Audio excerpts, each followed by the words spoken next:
Good morning. It is Tuesday, September 19th. Welcome to the Montgomery County Council. We are going to start our session with two proclamations, and the first will be a proclamation recognizing Opioid Awareness Month, and that will be led by Council members Albornoz and Katz.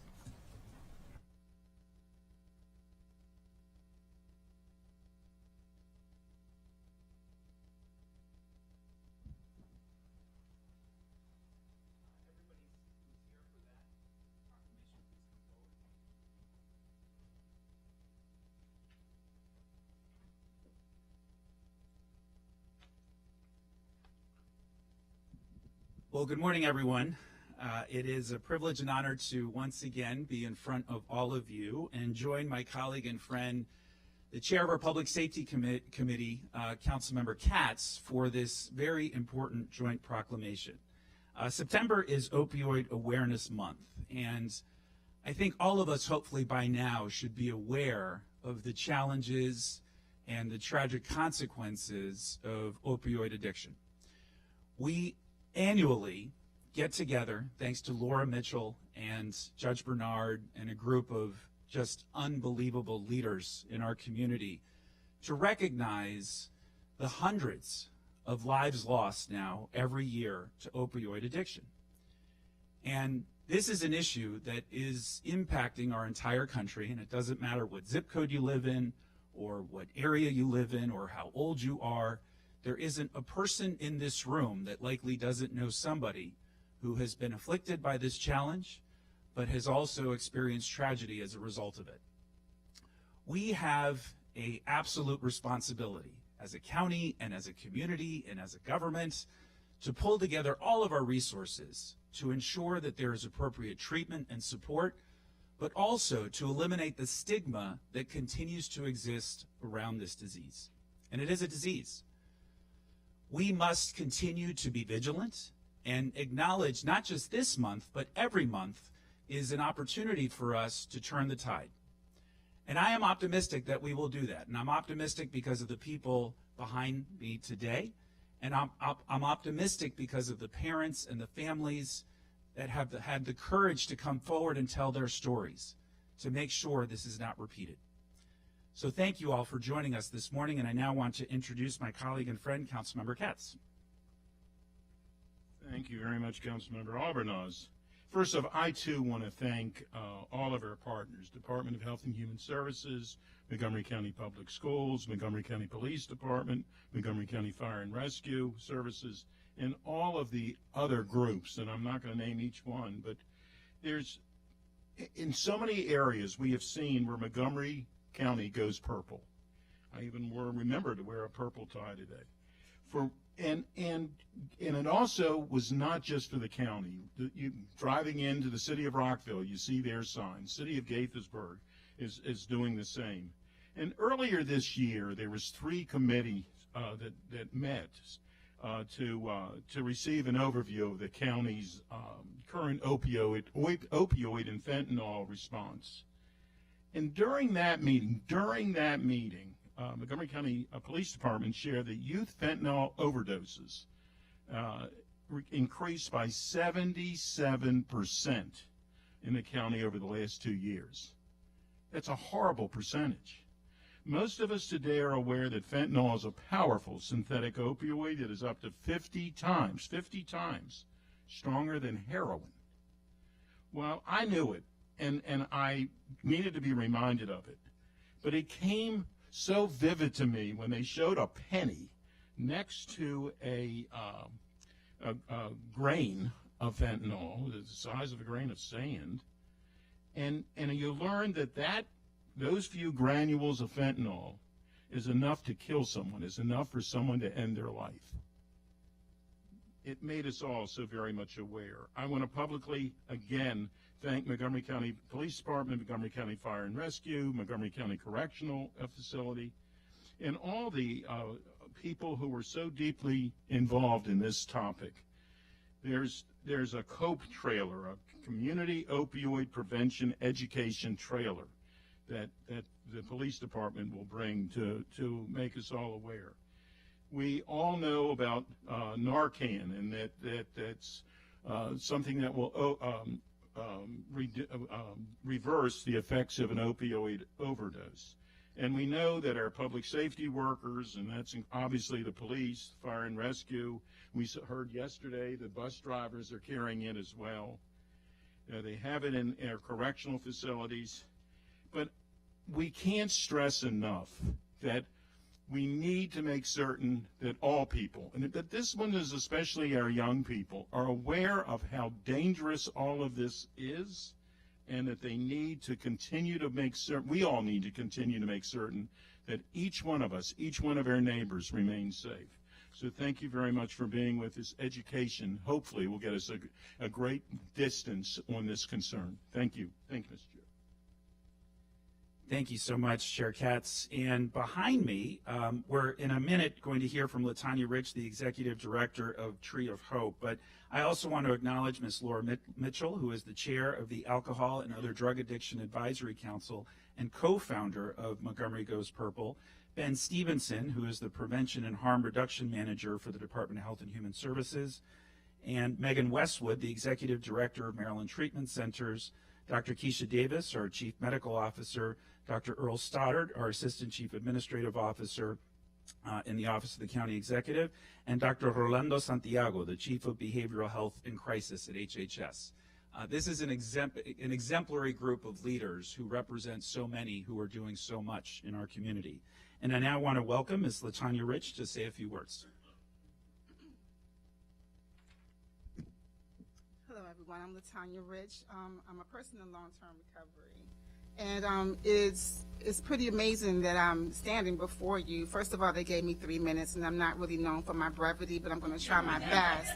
But, you know, I came into treatment December 14th of 2000, and I came to Maryland Treatment Center. And to be honest with you, when I left out that door, I was afraid of if I was going to be able to live my life on my own without the structure of treatment, one day at a time. But when I went to meetings, and I had peers that supported me and showed me how to put my life together, one day at a time. You know, my dad was a computer programmer, so I had mad skills employment-wise, but a lot of my friends didn't. A lot of my friends hadn't worked a job in years, never filled out an employment application. I spent a lot of my early recovery helping other people kind of get their thing together. And I worked in corporate America at a law firm, and I remember I had got so burnt out that I came to Megan Westwood, and I was like, help me, I don't know what to do. And she said, come work for me. I was like, you don't have any money though, but you know.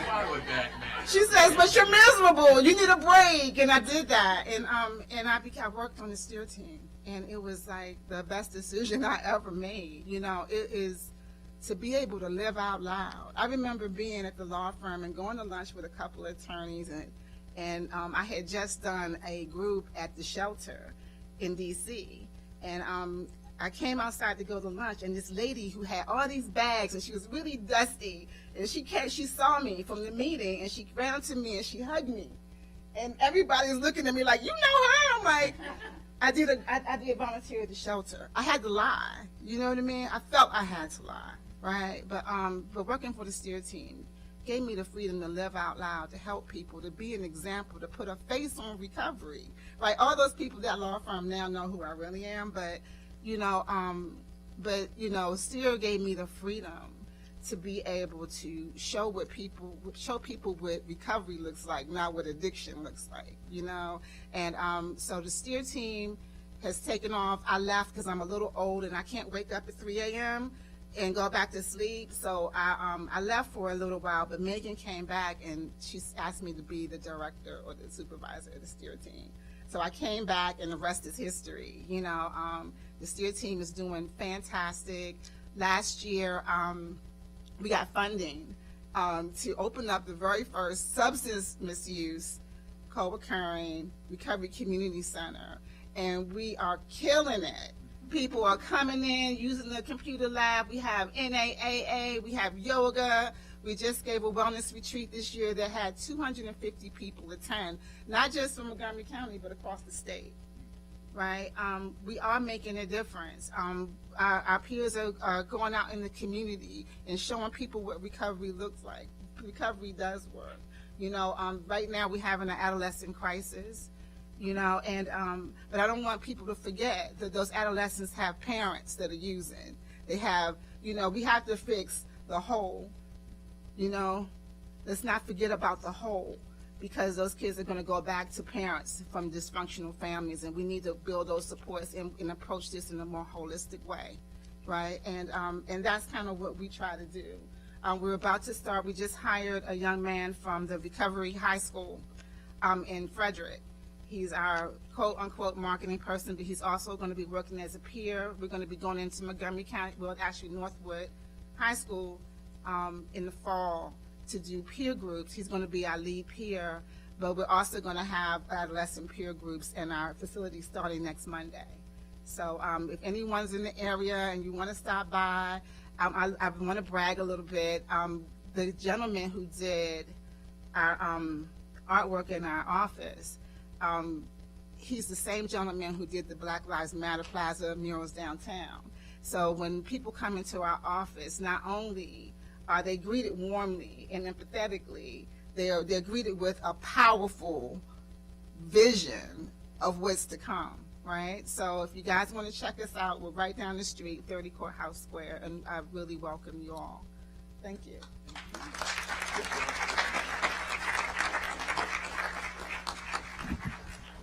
You are killing it, LaTanya. That was awesome. All right, we're going to read the proclamation now. We'll alternate. Actually, why don't I take the first three and you take the last ones? We'll do it that way. Whereas September is commonly known as National Recovery Month and Suicide Prevention Month, it is also a time to bring awareness to opioid use in our country and in our county. And whereas, according to the latest provisional data from the Centers for Disease Control and Prevention, an estimated 110,000 lives were lost to overdose in the U.S. between March 22nd, 2022 and March 2023. With fentanyl and other synthetic opioids as the main drivers of these deaths. And whereas fentanyl usage and overdoses have become a growing problem among youth in Montgomery County. In the last 2 years, data shared by the Montgomery County Department of Police shows youth overdoses for residents 21 and younger spiked in 2022, rising by 77%. There were 48 youth overdoses last year, 11 of which were fatal. And whereas an overdose can be attributed to many factors, it can happen when an individual uses a substance that has been contaminated with highly potent opioids or other drugs, or when the person misunderstands the dosage of the medication they are taking, and whereas every community across our country has been impacted by the opioid crisis. Behind all of the statistics are families, friends, and communities that will never be the same. Now, therefore, be it resolved that the Montgomery County Council recognizes the month of September 2023 as Opioid Awareness Month, and furthermore be it resolved that as we remember those who have been lost, we recommit to working with our community partners and their Department of Health and Human Services to do everything possible to prevent substance use and overdose. It's presented today. It's signed by Councilmember Albornoz, Council President Glass, and myself. Thank you very much for all you do.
Thank you very much for that proclamation and for all the work all of our leaders and substance abuse professionals and mental health professionals do in our community to keep everybody healthy and safe. The second proclamation we have this morning is a proclamation recognizing the retirement of Jeremy Criss. And so that will be led by Council Members Balcom, Friedson, and Luedtke.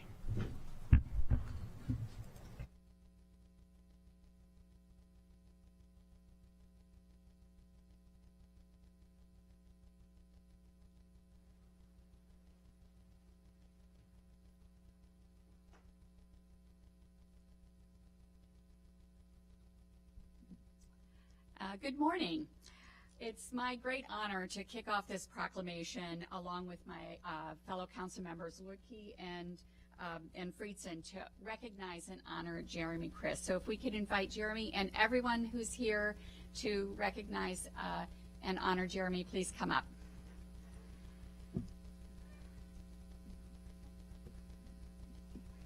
Don't be shy.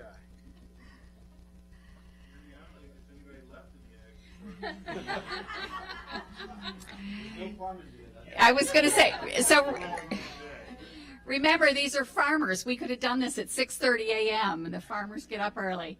Come on up, everyone. We're having lunch after this. Right, good. And there's space over on this side, so we'll fill in on this side too.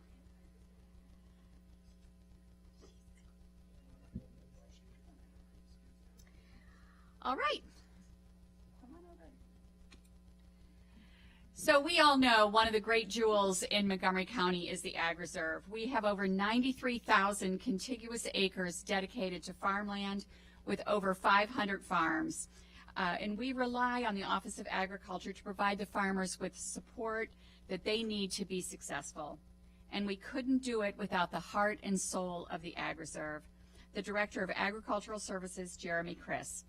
With over 30 years on the job, he provides support for individual farmers, supporting an economy that provides almost $300 million to our local economy and 10,000 jobs. He's been instrumental in seeing our growing breweries and wineries, and he's also helped to facilitate the connection between our local farmers and our nonprofits who provide food distribution to our neighbors in need. Whether it's the environment, the economy, hospitality, food security, Jeremy has played a pivotal part. On a personal note, I want to thank Jeremy for the very warm welcome that your guidance, your support that I received coming into the council. Representing the Ag Reserve on the council is a big responsibility, one that I thankfully share with Councilmember John Luedtke and one that I inherited from Councilmember Friedson, who took great care of the farming community for the past 4 years. I'll ask them both to say a few words. Thank you. So, Jeremy, I don't think I've ever told you this, but the first time I saw your name and became acquainted with you, it was part of the state's Food System Resiliency Council.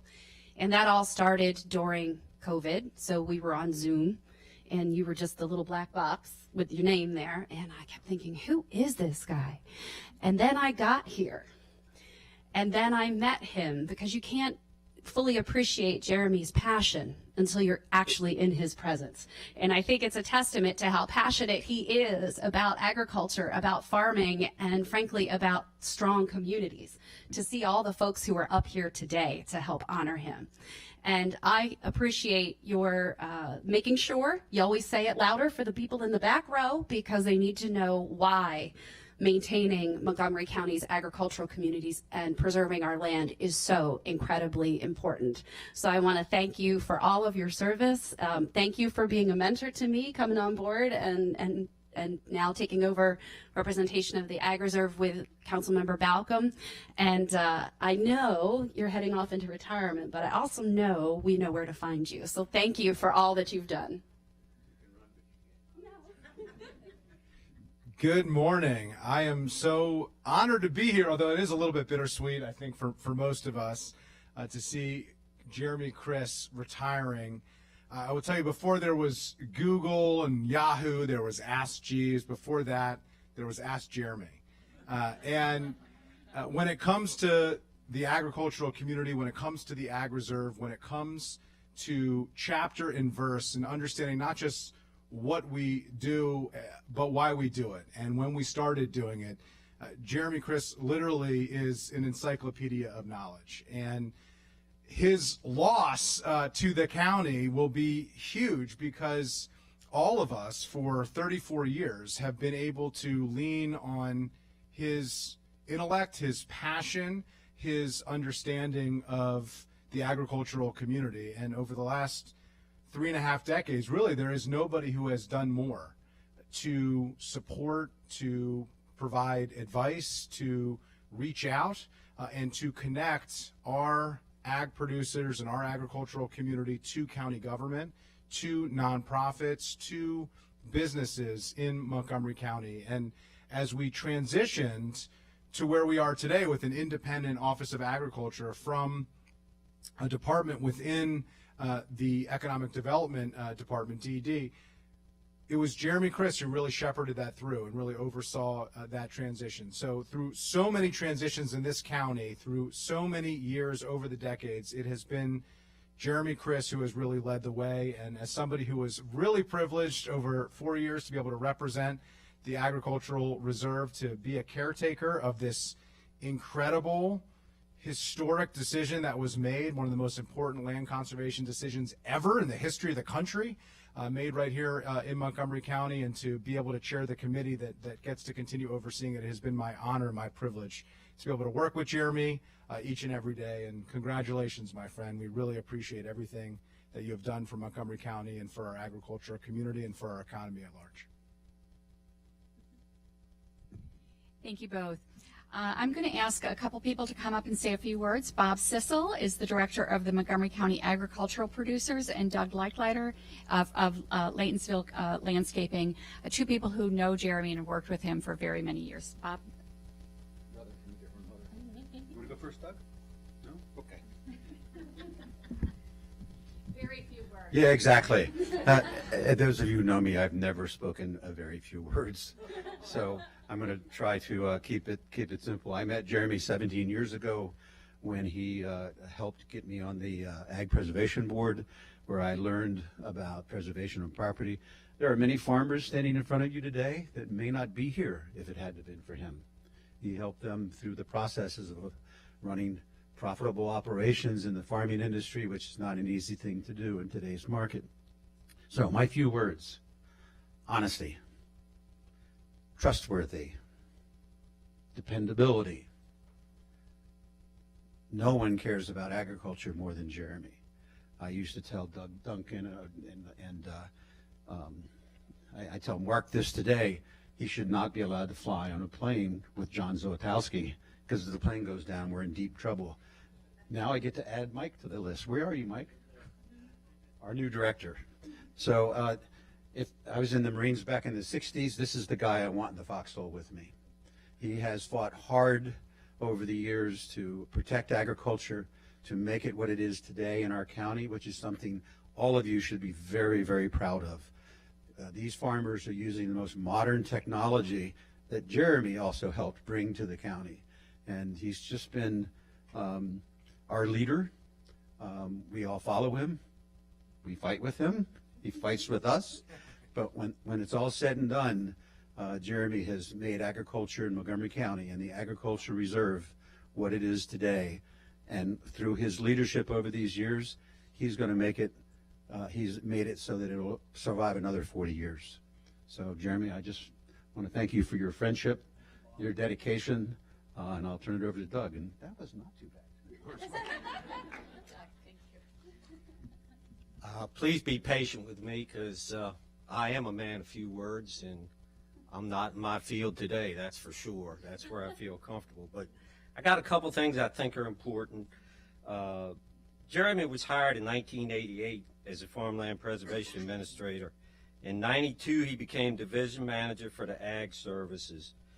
And then he moved to the Ag History Farm Park. In 2015 and 16, he was made director of the newly created Office of Ag. But I don't want to spend time talking about titles and positions. I want to honor the man. I want to talk about my friend. over these 35 years, Jeremy accepted he had a very difficult task. His first task was he had to earn the trust of farmers, and that's not easy, but he did it. He earned that trust with tireless desire to defend the farmer's right to farm in Montgomery County.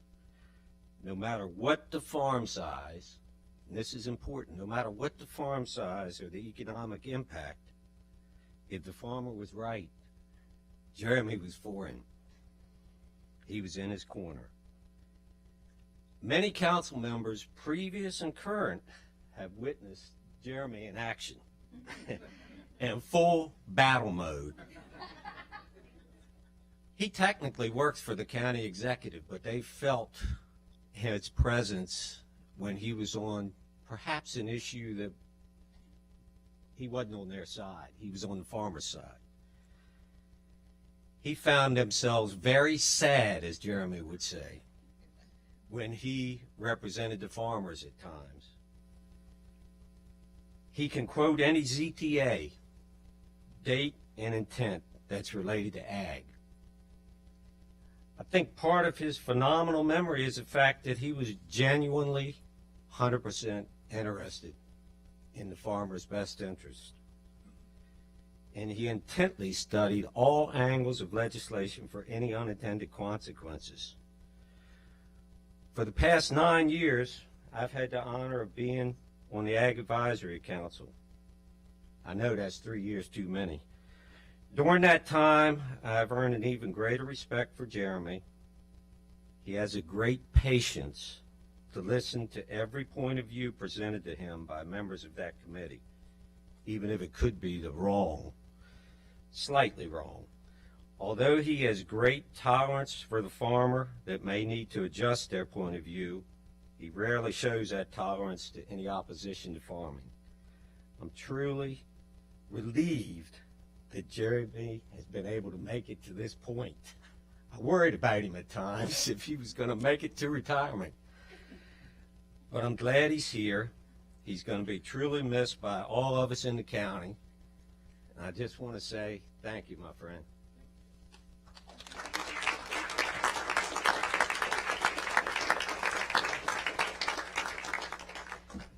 Thank you. And the two stories that we just heard, we could hear hundreds of them, 550 of them, but we won't. So we'll do the proclamation now. This is a proclamation honoring Jeremy's service. Whereas the Montgomery County Council recognizes and thanks Jeremy Criss for his 34 years of service, and Whereas Jeremy's contributions to the Office of Agriculture have strengthened the county's relationship with our agricultural community, and whereas, beginning as the Farmland Preservation Administrator in 1989, Jeremy became the Ag Services Division Manager in 1997 and became the Director of the Office of Agriculture in 2016. And whereas, between his participation in the Ag Preservation Advisory Board, Ag Advisory Committee, Soil Conservation District, and Farm Bureau, Jeremy has attended approximately 4,500 board meetings, and whereas Jeremy has been a tireless supporter of Montgomery County's strong agricultural heritage and the positive contributions the Ag Reserve makes to the county holistically, and whereas the county has benefited immensely because of his work. And now, therefore, be it resolved that council members Marilyn Balcom, Andrew Friedson, and Don Lutke, and the entire County Council of Montgomery County, Maryland, hereby recognizes and thanks Jeremy Criss for his service, commitment, and leadership over the past 30 years. Thank you.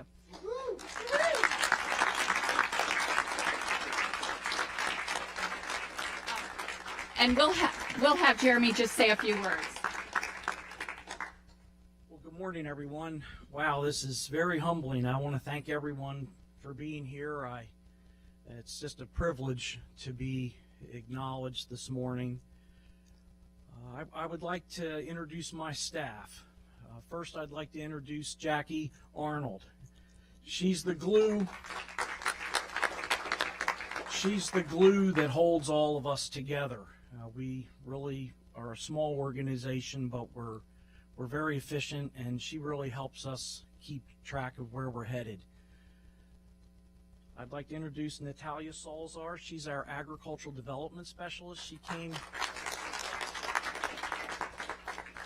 came to the office in January, but she was working with the University of Maryland Extension as the nutrient management advisor. So she's really hit the ground running, helping all these folks here and many more farmers in the community. And it's my privilege to introduce the new director of the Office of Agriculture, Mike Scheffel.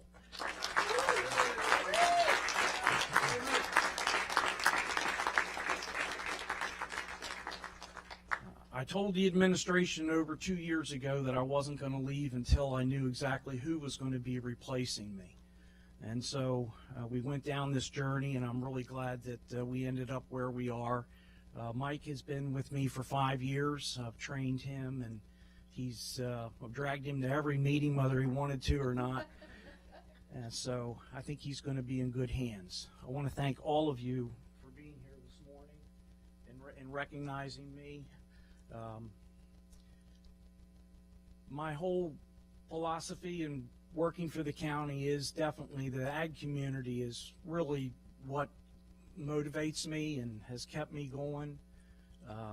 Sometimes county government can be challenging, but the farmers were always appreciative of what we were doing, and that helped all the time. So I want to thank everybody for being here today. This is really a great honor. And I want to also point out that we not only have farmers here, we have staff from Maryland National Capital Park and Planning Commission. So we have Patrick and we have Mark. We have staff from the Department of Permitting Services, Heidi, Victor. And the reason I wanted to point them out is that we've really created an excellent working relationship with monthly coordination meetings where we talk about everything agriculture. And these aren't mandatory meetings, but everybody comes and we really learn a lot from one another. So I want to thank you all for being here, recognizing me today. I'm trying to make sure I haven't forgotten. Heather Bruskin and Catherine Nardi from the previously the Food Council, now the new Office of Food System Resilience. So we've created a really good partnership with them. Both of them used to work with the Food Council, and we've been implementing the Farm to Food Bank program since the pandemic. We have 35 farms signed up for that program, and they're producing local food for people in need at the Manna Food Center. So I just want to thank everybody. All right.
Thank you, colleagues, for that. And of course, thank you to Jeremy Chris for spending more than 3 decades looking out for farmers and agricultural community in Montgomery County.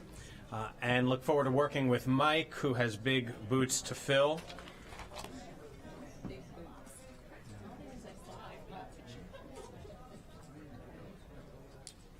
And with that, we are now going to move to general business. Madam Clerk, are there any announcements? Good morning, Council President, Council Vice President, Council members. There are announcements of changes to the agenda. The first is an update that Council Member Mink is a co-sponsor of item 1A, Bill 3523, County Minimum Wage Tipped Employees.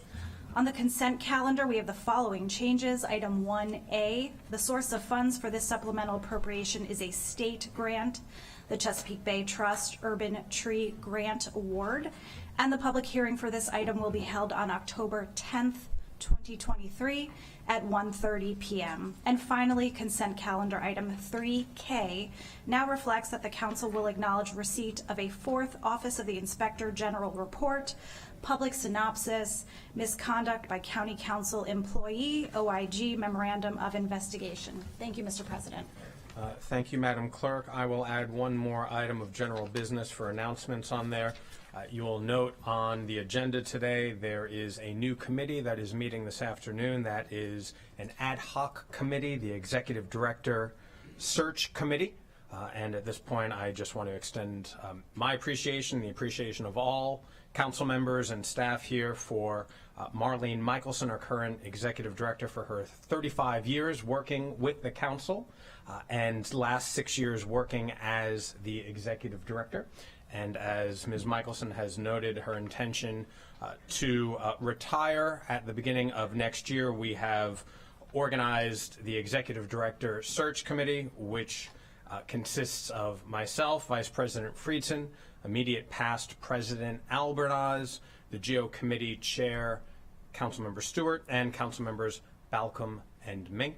And that meeting will be at 3 o'clock this afternoon. Next, we have Legislative Day number 27. And the first bill for introduction is Bill 3523, County Minimum Wage Tipped Employees, sponsored by Councilmember Jawando and co-sponsored by Councilmember Mink.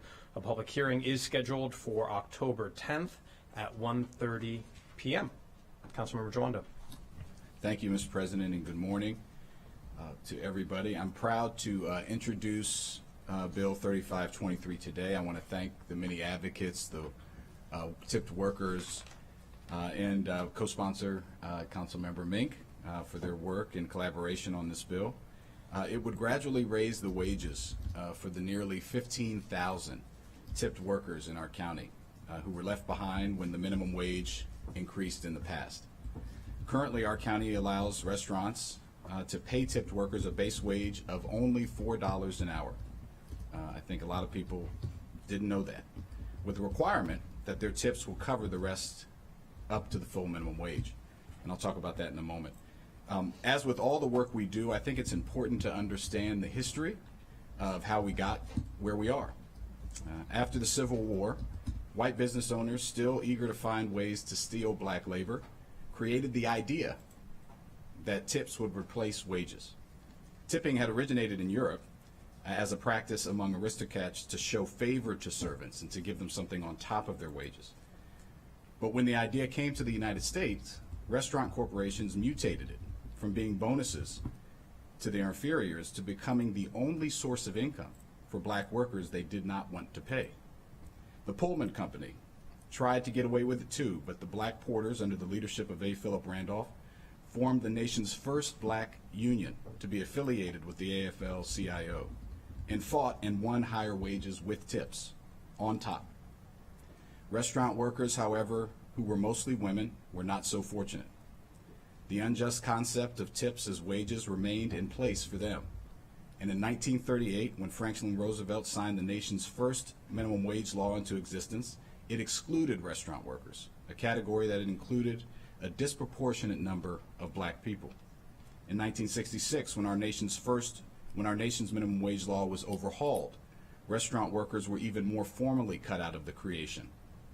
Were even more formally cut out with the creation of a sub-minimum wage for tipped workers, which is what we have in Montgomery County today. Today, 43 states and the federal government still persist with this legacy of slavery, allowing for a tipped workforce that is close to 70% female and disproportionately black and brown women to be paid a sub-minimum wage.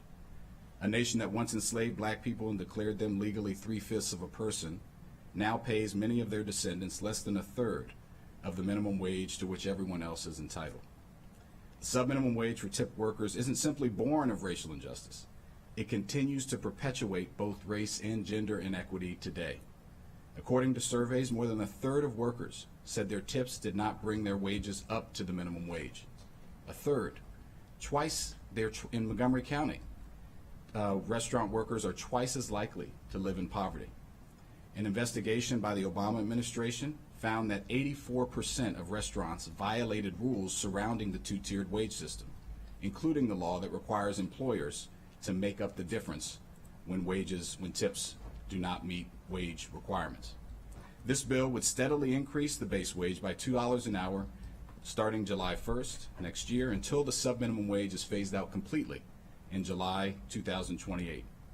As we know, the pandemic shined a spotlight on the challenges and vulnerabilities that our restaurant workers face. They need our help now more than ever to improve conditions. Many restaurants are still struggling themselves to attract and retain workers. By raising base hourly pay, it will help them combat the staffing shortage. This will only worsen if we do not act. Washington, D.C. has begun phasing out the sub-minimum wage for service workers through the passage of Initiative 82, which D.C. voters approved by nearly 74% last year. I do want to note for my colleagues that as we are seeing in D.C., they have grappled with the issue from service fees. I'm working with our council attorney on a separate bill, because it's not germane to this bill, to introduce that would provide for transparency for these fees.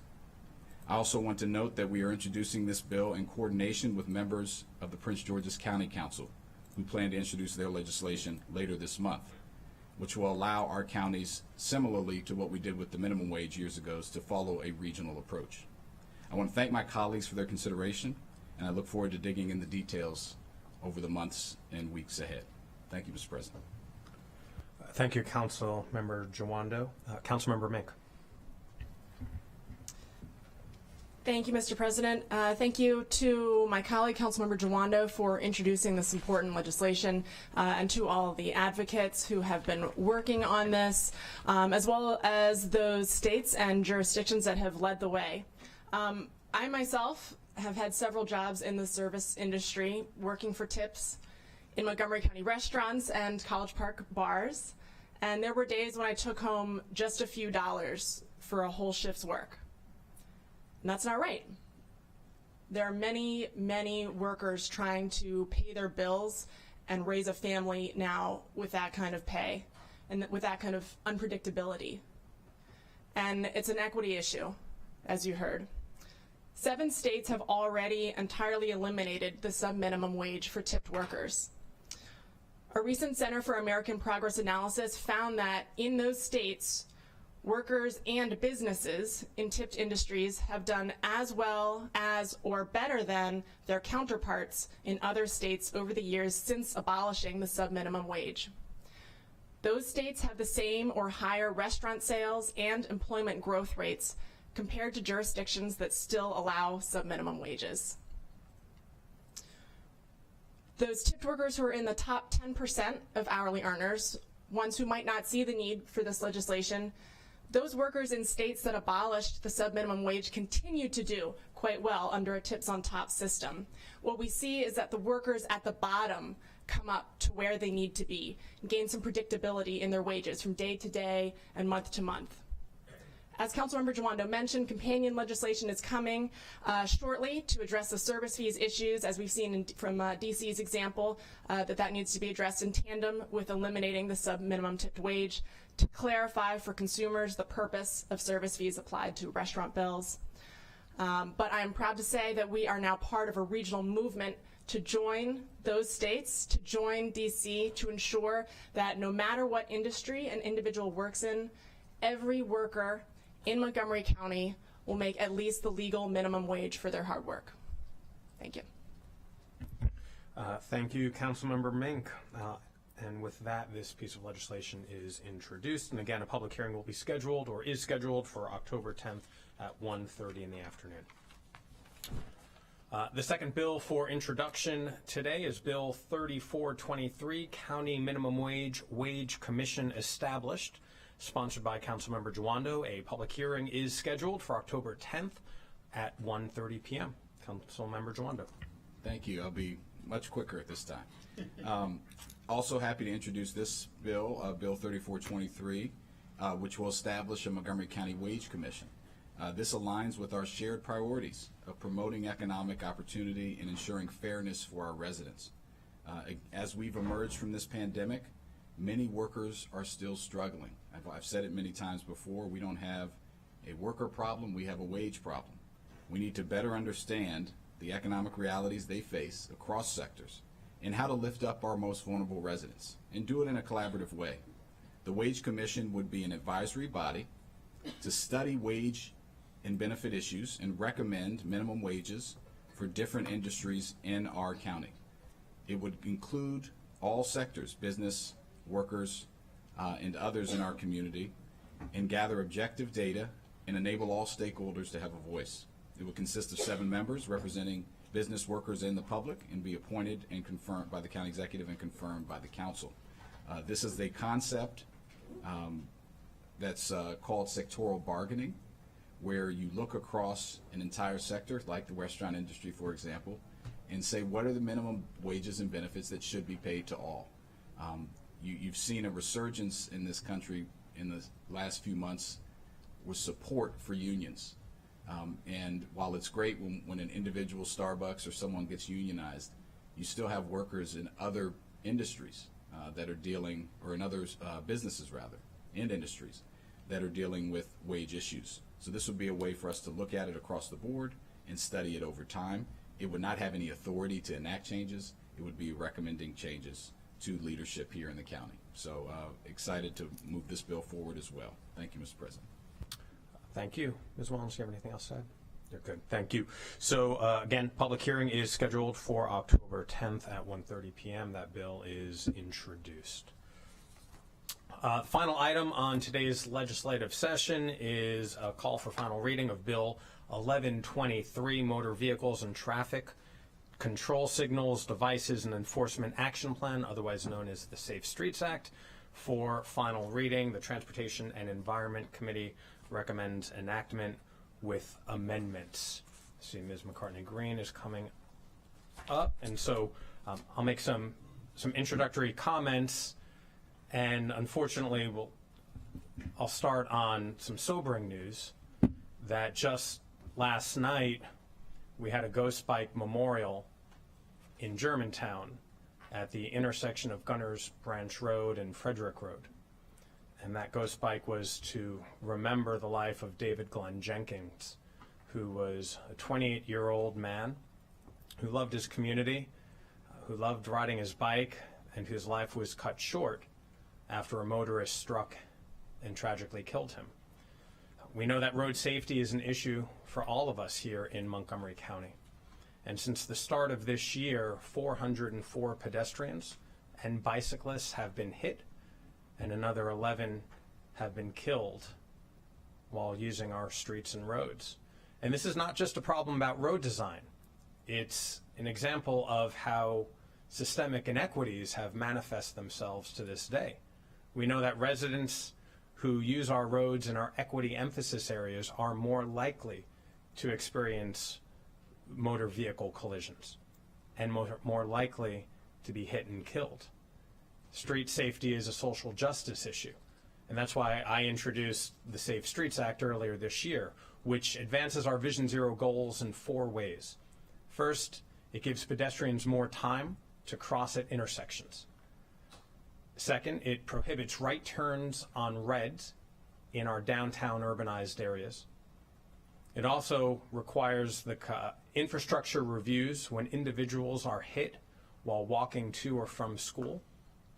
And it's also about being strategic about automated traffic enforcement. These are all common sense steps that we can take to save lives, and that's exactly what this legislation does. I want to thank all of my colleagues for their unanimous support in this legislation. And I want to thank our many, many community leaders who continue advocating for safe streets and to memorialize those who we've lost. And those advocates and organizations include the Pedestrian, Bicycle, and Traffic Safety Advisory Committee, the Washington Area Bicyclist Association, Greater Washington, Coalition for Smarter Growth, Action Committee for Transit, MCC PTA Safe Routes to Schools Committee, MoCo Families for Safe Streets, and the many, many families that have been impacted by road safety problems. And I see Mindy Baden here, whose son Brett was tragically killed 3.5 years ago while crossing Rockville Pike, and I thank you for your continued advocacy. The Safe Streets Act is the biggest step towards achieving our Vision Zero goals of having 0 deaths on our roads by 2030. And that is a policy that the county adopted 7 years ago. And so while this legislation does move us forward, there is a lot more we need to do to ensure that no family in Montgomery County feels the pain of losing a loved one to road violence. And so with that, I will turn it over to Ms. McCartney Green to walk us through the packet. And I know that there are some amendments that colleagues have as well. I welcome Director Conklin and everybody else to the table in anticipation of some questions and conversation from my colleagues. Ms. McCartney Green. Thank you, Council President. And the T&E Committee had a robust discussion on 2 different occasions, back on March 30th and in June 29th. There were several amendments that came out of both of those work sessions. Also at those work sessions, DOT was there that provided input, Park and Planning, and also MCPS. I can start with what's on our staff report on the cover sheet and just run through those real quickly and then turn to the outstanding issues that still remain. And so the bill was amended to expand the traffic infrastructure review to include collisions involving a pedestrian walking, biking, or using other non-motorized conveyances to or from school. And I'm going to stick a point there because there's an additional amendment that we'll get to, but initially that was the amendment. And so instead of just being student, it was expanded to pedestrians. It also clarified that an infrastructure review must be completed within 6 months after notification of a crash by law enforcement.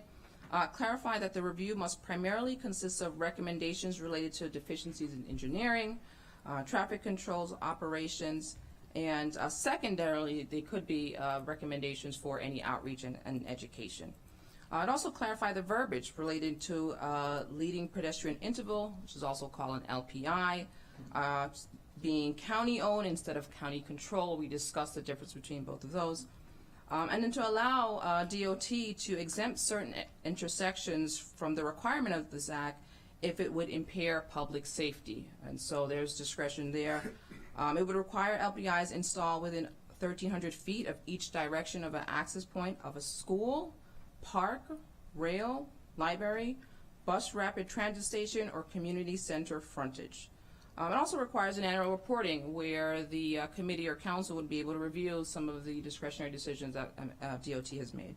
It requires that the automated enforcement plan to comply with state law. There are some provisions that we are allowed to have an automated enforcement traffic, but not all. And so this bill would be in coincide and correlate with what is allowed or authorized under state law. Lastly, just to be consistent, recommendation for the traffic infrastructure review to actually refer to safe routes to school infrastructure review. They mean the same terms.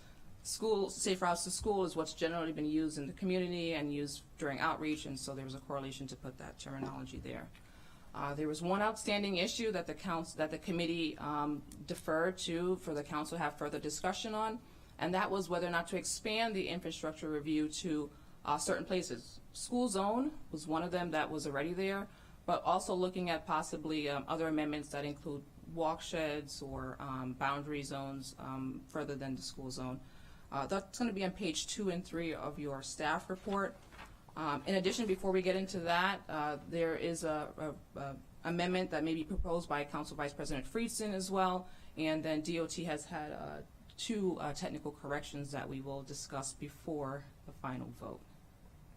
Very good. Thank you. I'll turn it over to Councilmember Balcom for her amendment. Thank you.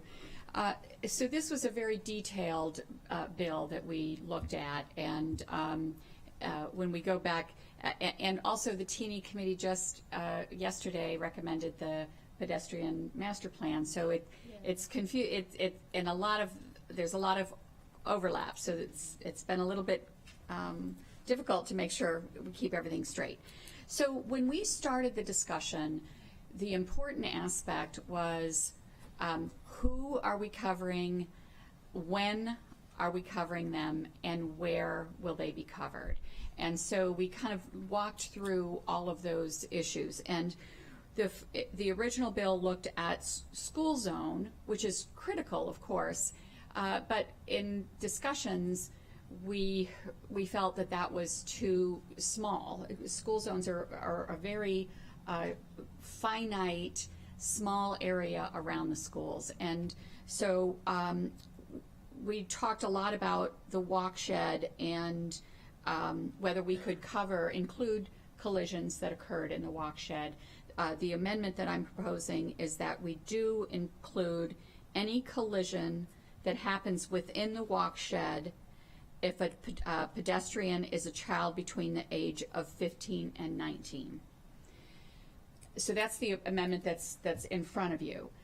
We did have discussion at the session and further discussion. We had an in-depth discussion about the time frame of whether this is any time during the, any time 24/7, 365 days a year. And we went kind of back and forth on that. And talking with Director Conklin, we talked about whether this between 7 a.m. and 7 p.m.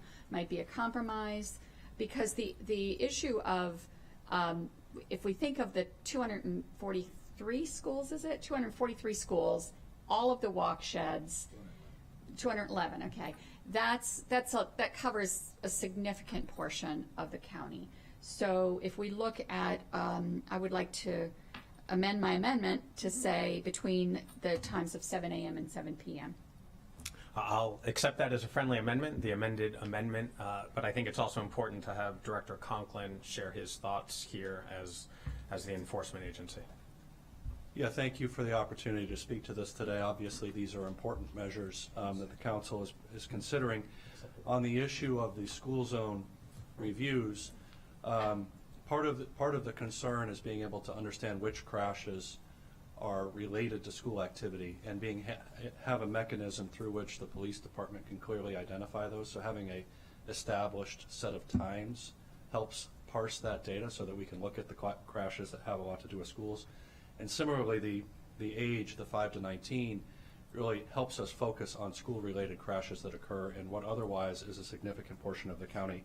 And you may wonder why it matters, whether we constrain this or not. The issue is that the resources that will go into these reviews are resources that are otherwise being used to implement the Vision Zero action plan and to plan, design, and construct the physical improvements that result from all of these reviews. So we wanted to strike a balance in this between covering the key actions that the council is concerned about, making sure we look at the crashes that are related to school activity and identify any changes that are needed, but not take too many resources away from the implementation efforts for the actual improvements that might result from these, but are already resulting from the other Safe Routes to Schools and Vision Zero high incidence area reviews that are underway. Okay, very good. A number of colleagues are all in the queue. Councilmember Albornoz. Thank you very much, Mr. President. And I do once again want to reiterate my appreciation to you and your team and to the T&E committee for your hard work on this bill. I did have a question, if we can expand a little bit on, I was curious as to allowing MDOT to exempt certain intersections from the requirement of this act if it would impair public safety. Could we talk a little bit more about that, sort of what that means, and just some more background would be helpful.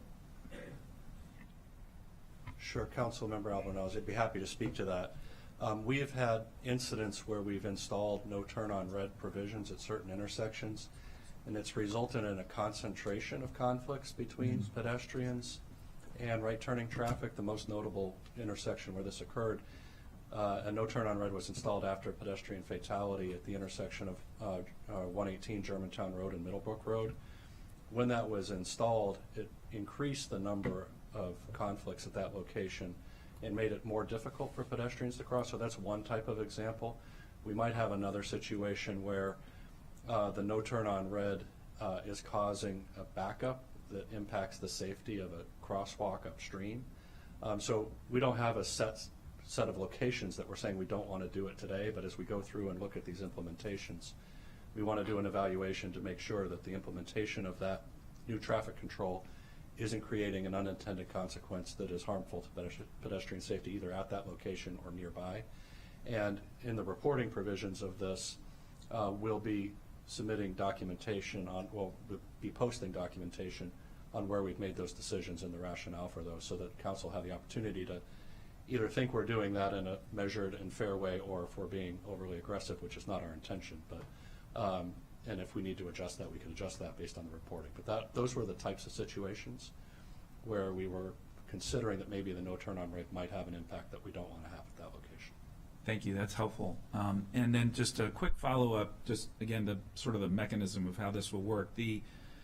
I'll give you an example. On Connecticut Avenue at Saul Road, there was a left turn signal placed, which was long overdue and has been very well received by the community. There had been several collisions, and after the most recent collision, which was more than 2 years ago, it took that long in order to be able to get that left turn signal. But this was obviously a state highway, and so although we were pushing for it at the local level, there was transition at the state level. So with that as context, I'm just curious as to the 6-month review of infrastructure. Some of that is out of our control to some degree, and I just would love to hear from the department's perspective what that will look like operationally, acknowledging that there are complexities with our roads and we obviously don't control a great deal of them. Yes, and this was an issue of major discussion in the committee about how to handle collisions that occur on municipal roads, on school property, or on state roads. And the way that it was discussed, and I think this is workable, is the police department receives the crash reports and will identify whether they fall into the criteria that you'll ultimately adopt for this bill. If they do, they would get referred to the Department of Transportation. If it's a location that's in our direct control, we'll conduct that review within the 6-month period. If it's not a location in county jurisdiction, we'll refer that with a request for the responsible agency, either the municipal government or the state Department of Transportation, to conduct that review. Obviously, we can't mandate that they follow through on that. They're not subject to the law necessarily.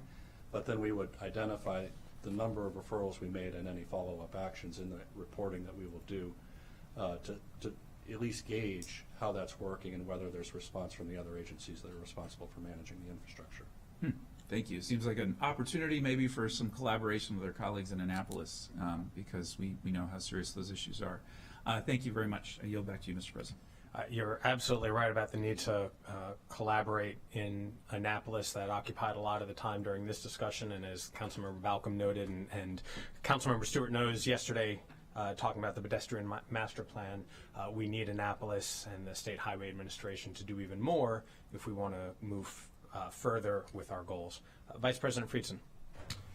Thank you, Mr. President. First of all, thank you for your leadership with this bill and in general on road safety issues. Really appreciate all the work that you have put into this and the focus that you have put into this. Thank you to colleagues on the Transportation and Environment Committee. This was a very nuanced and detailed bill to go through, and really appreciate all the hard work that you put in.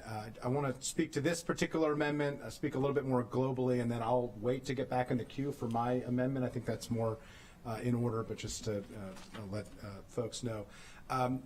I'm glad that we're calling this Safe Routes to School, and I think this amendment speaks to that particular issue. The intention here is not safe school zones.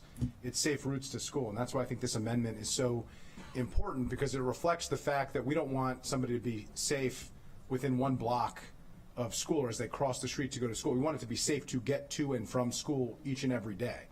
Ideally, we want everybody to be safe on all of our roads, but at least we should make sure that some of the most vulnerable people in our community, our children who are going to school every day, should be able to do that safely and freely without them and their parents being fearful that they could be severely injured or killed as they try to make their way. So I really appreciate this amendment. I will say my druthers would be that we would include everybody because if it is unsafe for somebody who is 20 years old or 25 years old who is crossing that same street, it is going to be inevitably just as unsafe for somebody who is 8 years old or 9 years old or 10 years old who is about to cross that street. But I understand that there are careful compromises that were made here to try to address it. I will note we're not talking about a huge number of studies. I understand that there are staff resources here. I think the analysis that we received was 25 to 30 based on the Walkshed amendment. That's not zero. You know, that obviously takes resources and times. But remember, we are choosing among the crashes that occur that put people's lives at risk, which ones we are going to investigate and come up with recommendations to actually make our roadways safer. So I just want to note that it actually as well speaks to my amendment that will come up later, which is also about how people get to school, which is at bus stops, which is a core part of how most people get to school. And so I look forward to bringing that forward to colleagues, in a few minutes here. But this is a major step forward to making our roadways safer, particularly for the most vulnerable people in our communities, for making sure that our kids are safe. As we talk about our children being safe in school, that means not just in the buildings, but it means getting to and from school every day. And one of the most dangerous things that our children do every day, unfortunately, is just going to school and walking on our roadways and risking their lives at times in incredibly dangerous intersections. And we have too many vigils, too many ghost bike and ghost shoe memorials that we go to that are because we have failed to make our roadways safe enough for people to actually get to where they're going, and especially for young people to be able to get to school. It's really important. So appreciate this. I'll be supporting this amendment and look forward to passing this legislation, moving forward with our efforts collectively to make our roadways safer. And with that, I'll yield back to you, Mr. President. Thank you. Councilmember Jawando. Thank you. And again, yes, really appreciative that this was brought forward and all the advocates that have worked on it. Dr. Conklin, good to see you and your team. And thank you to our staff for all the work on this. Ms. McCartney Green. I just wanted to, I'm going to speak to the amendment and then just a brief on the overall. Obviously, we've been working on this from multiple angles, right? You know, I had introduced several amendments every year I've been on the council to double or add more funding to the CIP for the Safe Routes to School program, to expand the Walkshed areas that are looked at and give more money towards those improvements. Could you just talk about, in the context of this amendment, which I am supportive of, the overlay between those areas that are being looked at and what this would do? I just want to I think it's important to understand that. Yeah, I'm happy to share some detail on that. There are obviously a number of proactive programs that have been enacted and that the department is executing. There's a safe route to school walk audit that occurs in each of the school walk sheds where the department and our staff go and identify issues that are either hazards to walking or limit the ability for students to walk. And then the improvements that result from those audits are then implemented through the sidewalk program, through the pedestrian safety program, and other capital programs and operating programs too that we have to address sidewalk presence, crosswalk, signing, marking, and other traffic controls that affect the safety of the school walk shed. So all of that proactive activity will continue, and we'll continue to make those improvements in the school walk sheds resulting from the review of the situation on the ground as we see it each day. What this will do is when there are collisions, regardless of the severity of those collisions, involving, if the amendment is adopted, students age 5 to 19 during school hours, and the Councilmember Balcom didn't mention it, we'd also like to see that on school instructional days.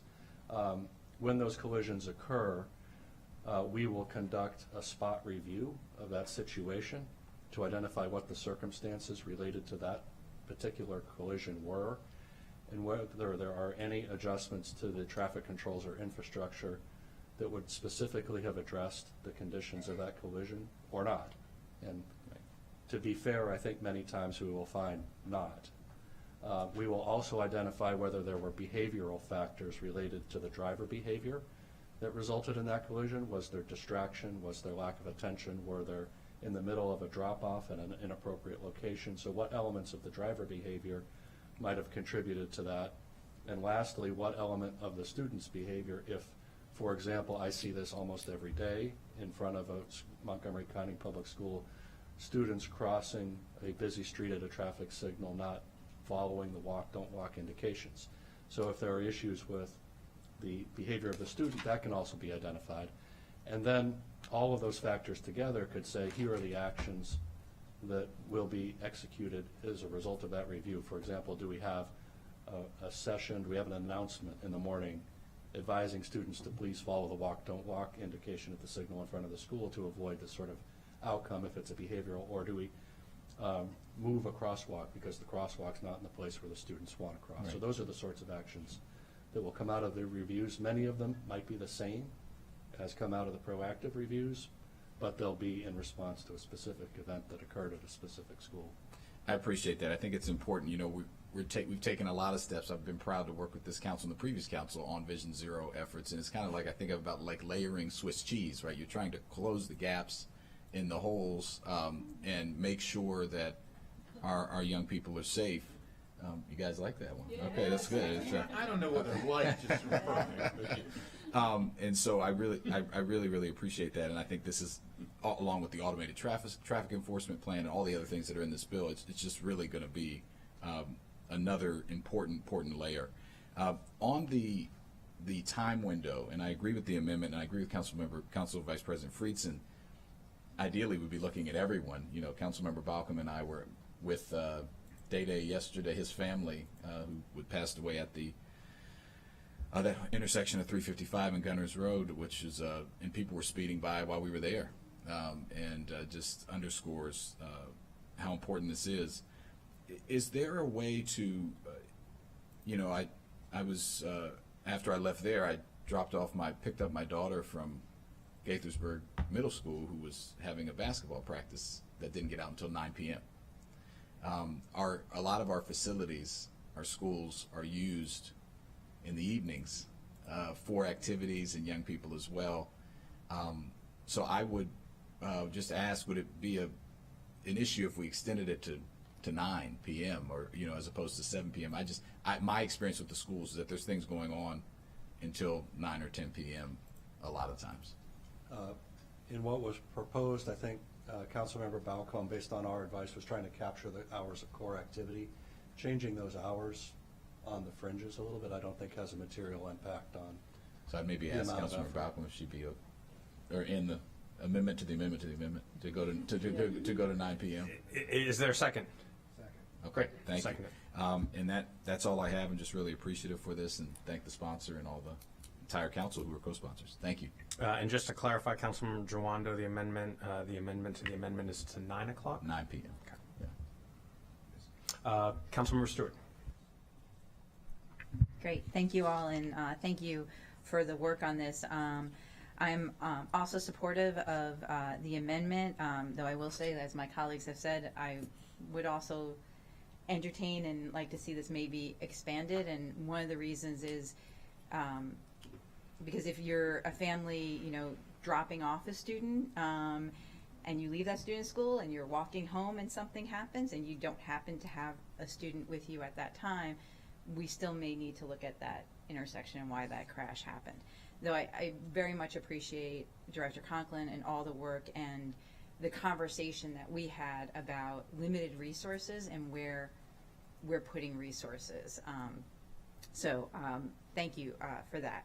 One question I had that, and I apologize for not getting to this to you earlier, it just came to my attention when I was with neighbors near the East Silver Spring Elementary School. And when we talk about a walk shed, the definition we have is a boundary area designated for walking and biking to and from school as specified by Montgomery County Board of Education. I have a question about that if you know the answer. So it says an area designated, and one of the things near East Silver Spring Elementary School that the neighbors and parents were pointing out is that when they look at their map for safe routes to school, it actually has a big X over an area where most of the families walk. And they're told, don't walk this way, walk around, and this is the how you should walk. But unfortunately, where many of the students and families end up walking, especially from apartment buildings, is through this area. And again, I apologize for not being able to get you this question sooner. It just came to my attention. And if this is not something we can address today, I understand. But I just wanted to understand the walk shed a little better and how that is developed. Yeah, I mean, the Department of Transportation is not the expert in the formulation of the walk sheds. MCPS Transportation does that.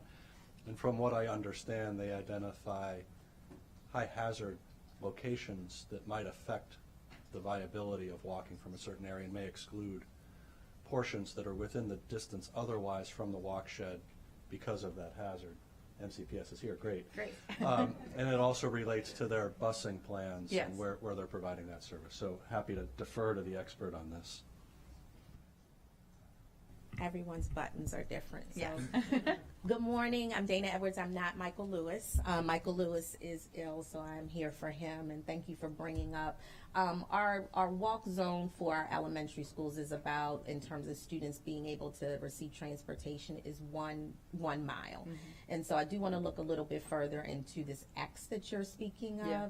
So if you can give us an opportunity to look deeper into that, to understand what our families have received, where students are walking. It goes a little bit to the point of when we talk about the education, looking at things and discovering information and then making different steps. So if we could follow up with council about that, I'd appreciate that.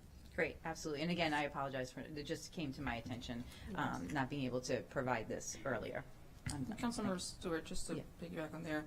So the definition refers back to the policy. So if there's any changes that needs to be made in the policy, our definition would align with that. And so upon review, if there's other adjustments, we would still be coincide with that definition. Perfect, thank you. Thank you for those questions. And just to clarify the amended amendment, or maybe amendment thrice amended. The time would be extended to 9 p.m., but would it still apply any day of the week or any day that school is in session? As written, it's any day, right? Recognizing there's still weekend events. No, just it's a point of clarification. Ms. McCartney-Green, that would be the Defer to interpretation. Councilmember Balcom just to make sure. So the time frame we set, but just wanted to. So my understanding was it was during school. Understanding that kids walk to school on the weekends, but it was while school was in session. I think that I just So that was made your that intent. assumption. So it's not the written, assumption yeah. versus the language. The language would be any day, correct? Till 9 p.m. Right, during any school instructional day. Any school instructional day, and That was my suggestion. Okay. Any instructional day to 9 p.m. very good. Just wanted to make that clear. Councilmember Lutke. Thank you, Mr. President. So I totally appreciate the need to have some restrictions or limitations on this. I'm grateful that folks seem to be nodding and agree that we should extend it a little later because of the community use of those areas and high foot traffic around our school zones during that time. But I do have concerns about the choice of the number 19 because I thought that public school students, particularly students with special needs, can attend public school beyond the age of 19. Is that correct? 21. Yeah, it's 21.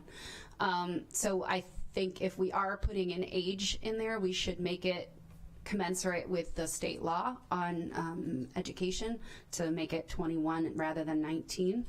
But I do have concerns that we are protecting a parent, a caregiver, et cetera, while they're dropping off their child, but as soon as the child arrives at the door, we're taking away that particular protection.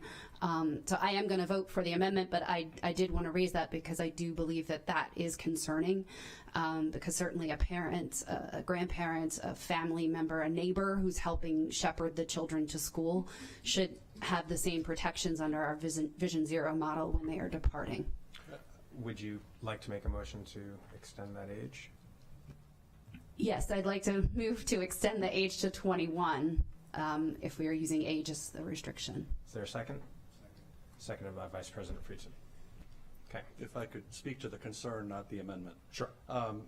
When there are serious incidents that occur, we are doing these investigations anyway as a matter of routine. So though if there is something that occurs where somebody outside this age range is injured, we are going to still conduct that investigation. It's really not the serious issues that we're worried about, it's the non-serious issues becoming a distraction from getting the real work done on the serious issues. Thank you. Appreciate that. Thank you. Councilmember Katz. Thank you very much, Mr. President, and thank you very much for the overall legislation. I'm supportive of the amendment as well, but I'm concerned about the word child. Why are we saying a child between the age of 5 and 19?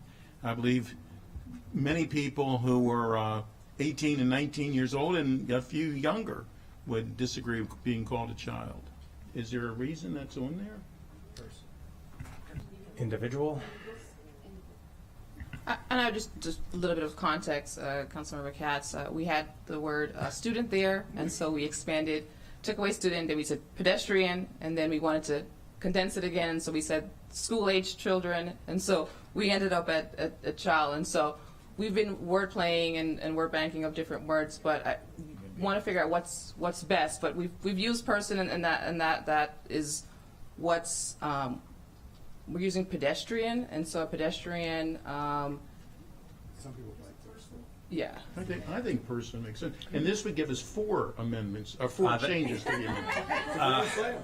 Yeah. Technically, I have 5. This would be the 5th amendment to what was proposed in the packet. Would you like to move that? I do. I so move it. Seconded by Vice President and seconded by Vice President Friedson and Councilmember Katz. Just the term you would prefer, is it individual? Person. Person. Was what we came up with. Okay. Thank you. Councilmember Fanny Gonzalez. Good morning. First of all, thank you so much for the committee for working on this bill, and to the council president for introducing it. 2 things. Number 1, happy note. I just came this morning. I was with DOT and the community in Aspen Hill. We're celebrating the completion of a sidewalk that's connecting homes to the school, to elementary school, and it was so happy to see kids just walking and running around the sidewalk, and giving thanks to the workers who did all this work, especially during the summertime that it was so hot. So thank you for that. So that's the happy note. Then the other not happy note. I would say 2 things, and I'm just gonna put it out there. I am one of those people who strongly believe that NCPS has no business having a DOT department. Everything related to transportation, buses, sidewalks, walk sheds should be done by DOT, period. But that's just me. MCPS should only focus on the academics. That's it. So, but I know I'm probably by myself on this one. So the other thing I would say, I cannot support this amendment. I just have a really hard time saying that we're gonna see children or persons under 21 just pointing them out, when in fact as a society we should be looking after every single life, every single person here. I can think of, having me, when I drop off my kid in elementary school or middle school and then walking back home, I'm not gonna be with her or him. I have a boy and a girl. It's just not right. And when I was on the planning board, we were talking about a tool that will actually help us determine if an intersection is a problem before a crash occurs. This feels like a step backwards.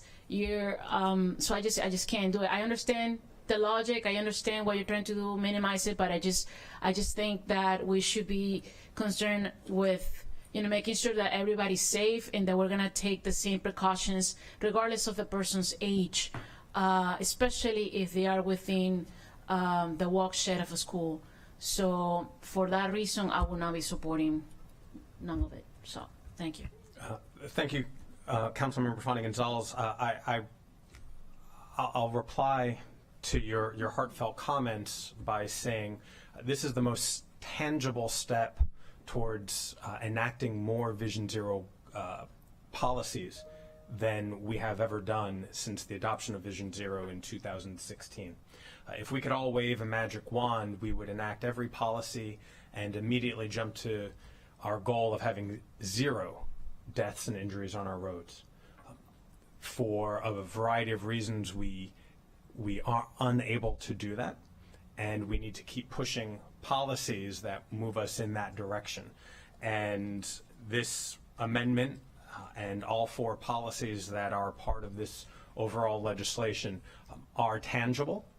They will move the needle, and we all acknowledge there is still more to do. Councilmember Sales. Get back in.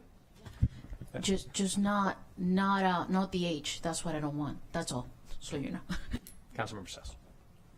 Thank you so much. I share the concerns with my colleague, Councilmember Fani Gonzalez. I was a bit surprised that we were putting a constraint. I know that resources are limited, but seeing our seniors, we had a senior pedestrian incident with in the city of Gaithersburg just last night. The gentleman was 28, and there's a rec center nearby and also a bus stop. And if we are allowing our students free bus service in the evenings and looking at that 355 intersection that we all held the vigil last night to commemorate him, we all saw those cars speeding by, and it is a scary intersection. I would hope that we would instead prioritize, where we're seeing an uptick in the incidences of these pedestrian accidents.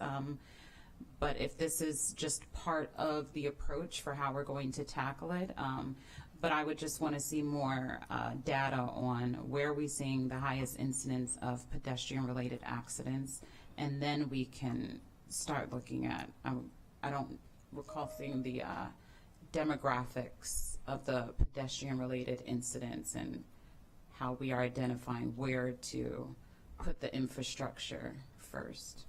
I'm very happy to respond to that concern because it is a real concern, and that's actually why we've worked with the committee to craft this the way it is. All of those collisions that are occurring that result in serious injury or fatality are being reviewed by us, independent of where they are or who the victim of that collision is. Mr. Holland can speak to the structure of the Vision Zero program, but the data about the people involved in the collisions and the severity of the collisions drives where the bulk of our attention goes. So we're trying to focus on those locations like Gunners Branch and 355, which is not a nice location. There's nothing pleasant about it. There's nothing safe about it. So we're trying to focus our attention where those collisions happen. And the majority of our serious and fatal collisions, not all collisions, but the serious and fatal collisions happen on our high-speed suburban corridors like Connecticut Avenue that you heard about a little bit earlier today, like 355, like New Hampshire Avenue, like Georgia Avenue. And that's where the lion's share of the attention of Mr. Holland's program goes, is to ensure that we're acting on those locations where the threat is greatest. The intention of this is slightly different. It's about the safety of the school walk sheds and having a higher degree of attention on all collisions that are occurring in those to see if there are issues in those walk sheds that we can address. So it's related but not the same as where the serious and fatal collisions are concentrated, because they are not concentrated in these areas. Okay, thank you. Yeah, and to add to that, part of the core of Vision Zero and the safe system approach, which is based on, is that systematic treatment, looking at all these crashes. So when we process our data, we don't exclude anyone, whether you're just born to 100, I think I have someone in the database over 100 for crashes. So we include everything in our analysis. We analyze every single block, and from that data, we look at and say, here are our most dangerous roads. So we have our high injury network, which is a mix of county, state, and one municipal road. That's 3% of our roads, about 100 miles of roadway, and that's 41% of our serious fatal collisions. So that's why we know those are dangerous, the worst. For example, we were talking about Gunners Branch 355. It's a top 10 state HIN route. It's been on our list for a while. We need to get to it, Yeah. but it's on the list. So speaking of it being on the list, what is the approach of identifying which intersections get addressed first? How are we prioritizing those? So for the county, I mean, Chris can probably speak to this, and Michael, because it's his program as well, but we have within the high injury network a top 10. So we're working through those, and there's kind of different stages for that. We call our RSA, our roadway safety audit, that happens first. It goes and say, what are the actual issues, doing that deep dive, looking at the infrastructure, doing counts, getting speeds, looking at the crashes in detail, like pulling the crash reports and all of that. Then it goes into design, and then it will go into construction for short, medium, and long-term items for those high injury network roadways. So that's probably the biggest piece, the biggest spend for our Vision Zero action plan. And then for, as Chris mentioned, with these kind of one-off studies, they just go quick and do a spot check and make sure that there's nothing failing on the network at that time. So out of the 10 that have been identified, what's the timeline for completion? What phase are you in? Are you still in the design phase? You've identified those 10 areas, so. They're all in different phases of implementation. So some of them are in a study phase, some of them are working with the state to try to get a more substantial redesign of that corridor. Other ones have been completed. So for example, Shady Grove Road, not everything's completed, but Shady Grove Road is one of those corridors. And on that corridor, the traffic division, Michael's team, has gone through and changed all of the left turn phasing for the traffic signals, because we had in that review identified speed and left turn in front of oncoming traffic were the predominance of those crash types. So those measures have already been implemented. They're not highly visible. You wouldn't know it unless you're studying the traffic movements. But that has dramatically reduced the threat to traffic on that road, to vehicle-on-vehicle collisions, and that's an incident. Some of these high incidence locations are vehicle-on-vehicle rather than vehicle-on-pedestrian. So that's a measure that's been implemented there.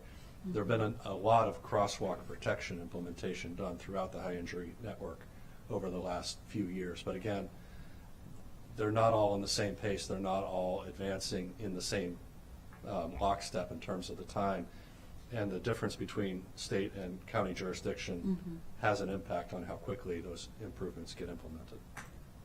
So how often do we get a report on the annual, I guess, progress of these 10 identified sites? Because just looking at last night's intersection, I can see the roadways could be painted, and that alone could heighten the awareness of the crosswalk that's fading there. Yeah, so part of the Vision Zero action plan, we do an annual report. I was just typing part of it this morning, so we're hoping to get that out. If I get all the last pieces in by the end of this month. Initially, we're going to have a full Vision Zero briefing next week, but I think there's so much going on. We'll delay that to later this year, but we'll send around a copy of the annual report. Okay. Yeah, and we also have the 2-year action plan, which is fiscal years 24, 25 on our website. Okay. So we have basically by the end of 25, we talk about them being in different phases of review. By the end of 25, I think 9 of the top 10 county roads will be at least entered into study. We usually do about 3 studies, 3 designs, and about 1 or 2, depending on funding, construction projects a year. And again, when we say construction, that can go from signal modifications all the way up to something like Middlebrook Road, where we took away a travel lane and put in a 2-way bikeway. Okay. Thank you. I yield. Thank you, and I appreciate Mr. Holland noting the change or previewing the discussions that will come. Today we're taking up this bill. Next week we will be taking up the pedestrian master plan. Very similar themes, and for everybody who's commenting that this legislation, we need to continue doing more. We will be doing more next week when we take up the pedestrian master plan, and then at some point later this year or early next year we'll get a full briefing on Vision Zero. So thank you. Councilmember Mink. Thank you, Council President Glass, for introducing this legislation. I think we're all really excited about it. Thank you to the committee for getting into the weeds for us on it. And continuing along the theme that we've been hearing from a lot of folks, I have a lot of concerns about limiting it by age as well. And I know that it's a capacity issue. I hear that. My understanding here is the goal is we're trying to make these walks to school as safe as possible. And so, you know, I can easily envision a scenario in which, you know, a babysitter walking home from drop-off gets hit. It doesn't trigger a review, and then a child gets hit. And now, how do we defend not having mandated action at that point? Like, we knew that there was an area within the walk shed that was so dangerous that an adult got hit, but we didn't mandate that that review had to take place, and then a child gets hit. I can see that as like a very realistic outcome here.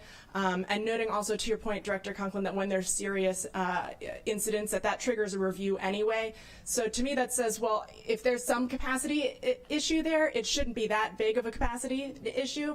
And if we are not able to, if we don't have the capacity to investigate some of the most dangerous, you know, spaces that are on our walk sheds, you know, as determined by so much so that an adult got hit there, we don't have capacity to deal with that. I think that's a budget issue that we need to discuss. So, you know, and I'll note also the council received testimony on this issue from a constituent of mine, Mr. Steve Ashurst, who walks his children to school in the morning and did ask that we expand this, and I would agree with him. He said that I would hope that even if I, an adult, was hit in a school zone during this time frame, that an infrastructure review would be done. Some folks might also remember there was a really disturbing incident that took place. I think it was in Riverdale a few years ago when there was a mother who was walking her daughter across the street, and she picked up her daughter to save her, and she herself was hit. You know, and that was a pedestrian fatality, you know, again, to an adult. But I think it goes to the point that the age is feeling a little bit, it just doesn't make a ton of sense to me here. Although from a capacity issue, I completely appreciate it. And I really, really do appreciate all the conversations that have gone into making this as thoughtful as possible, trying to spread out our resources. But I would like to make a motion to remove the age restriction from this amendment to the amendment to the amendment, et cetera, et cetera. Second. Seconded by Council Vice President Friedson. Councilmember Balcom. Thank you. As I said, when we started this discussion, we talked about who would be covered, when, and where. And Councilmember Mink, your comments are spot on. And that's kind of where we started before the conversation of resources and the overwhelming, whether it would overwhelm capacity and then and take away from other things in Vision Zero. So I just want to say just a couple things, because this discussion, multiply that times 10 is what the T&E committee has been doing for the past 3 or 4 months on this. And just wait till the pedestrian master plan comes. So I do think, I agree 100% with what Councilmember Mink just said. If the walk shed is unsafe for anyone, then proactively we need to make sure that it's safe. So I agree with that 100%. I do want to just mention the issue of the state roads. I have 5 high schools in my district. 4 of them are on state roads, and so we are having that discussion with the state, and how do we make sure that the state complies with this kind of information. I do want to just talk briefly about the walk shed, because I think that this is really important when we look at what does the walk shed mean, because in one regard, I'm thinking of the walk shed of the area where MCPS says these are walkers. And if you're outside of this area, you take a bus. I'm not thinking about what Councilmember Stewart said in terms of this is the route that you're supposed to take, because students don't take the route that MCPS lays out. I have an issue where high school students are walking down a 2-lane road early in the morning in dusk, and it's not safe. That's not the specific route that MCPS laid out, but that's the route that the students take. So I think that when we clarify walk shed, I'm envisioning it to mean the kids who walk, who are designated walkers. So that's an issue. We do have to remember the layers, the Swiss cheese, because this is not the only thing that we're doing for Vision Zero. That's important. My biggest issue is the Safe Routes to Schools audit, right? We need to look at this during budget season to talk about how we can really ramp up that program, because we need every school, we need to look at those Safe Routes to Schools. It's very deliberately and we need to do it quicker than what we're currently doing. I understand, again, constraints, but this conversation will come up again during budget, and we just need to remember that if this is a priority, and I think it is for everyone, then we need to make sure that the DOT has the resources to do it. Councilmember Joando and I stood on the corner last night and watched the cars speed by. There are only two crosswalks painted on that road. It's a state road, so we can't. The county can't do anything about that except to really pressure the state to make those comments. So those are just all my thoughts, and I appreciate the passion that everyone's sharing on this issue. Thank you. Thank you, Councilmember Balcom. Thank you to all my colleagues for their comments. Everybody is on the same page here, and we know what we need to do, and look forward to the conversations as I'm looking with the executive team and my colleagues to put the resources where they're needed so that we could do more as we know we have to. So before us, we have a multiply amended amendment. And so let me just tick through the progress. Councilmember Balcom, seconded by Council Vice President Friedson, introduced an amendment that would limit this, the school infrastructure review from any time then to 7 a.m. to 7 p.m. Can I just say that the original issue of the amendment was to introduce the walk shed? Yes. Correct. Okay. Yes. The walk shed then from 7 a.m. to 7 p.m., then amended to 9 p.m., then amended from 19-year-olds to 21-year-olds, then amended to recognize the persons that would be impacted, and then to eliminate the age restriction altogether. That is the amendment that is before us. All those in favor of that amendment? I'm fine with that. Can we get an actual reading of what it's going to say at this point? Just want to make sure, are we voting on Councilmember Mink's amendment to remove the restriction? Well, I was doing it en masse because I hadn't heard of any objections. It sounded like everybody was in agreement with everything up until that point. If we want to parse it out just to Councilmember Minks, or if anyone had any objections along the way, I was watching everyone's heads nod as we were going along. I think I'm good with it. I just want to make sure that we capture. Sure. Because that would also nullify Councilmember Luke's amendment for 21 and in person, right? So I just want to make sure. And so really, it's within a school zone and within a walk shed. Is that the?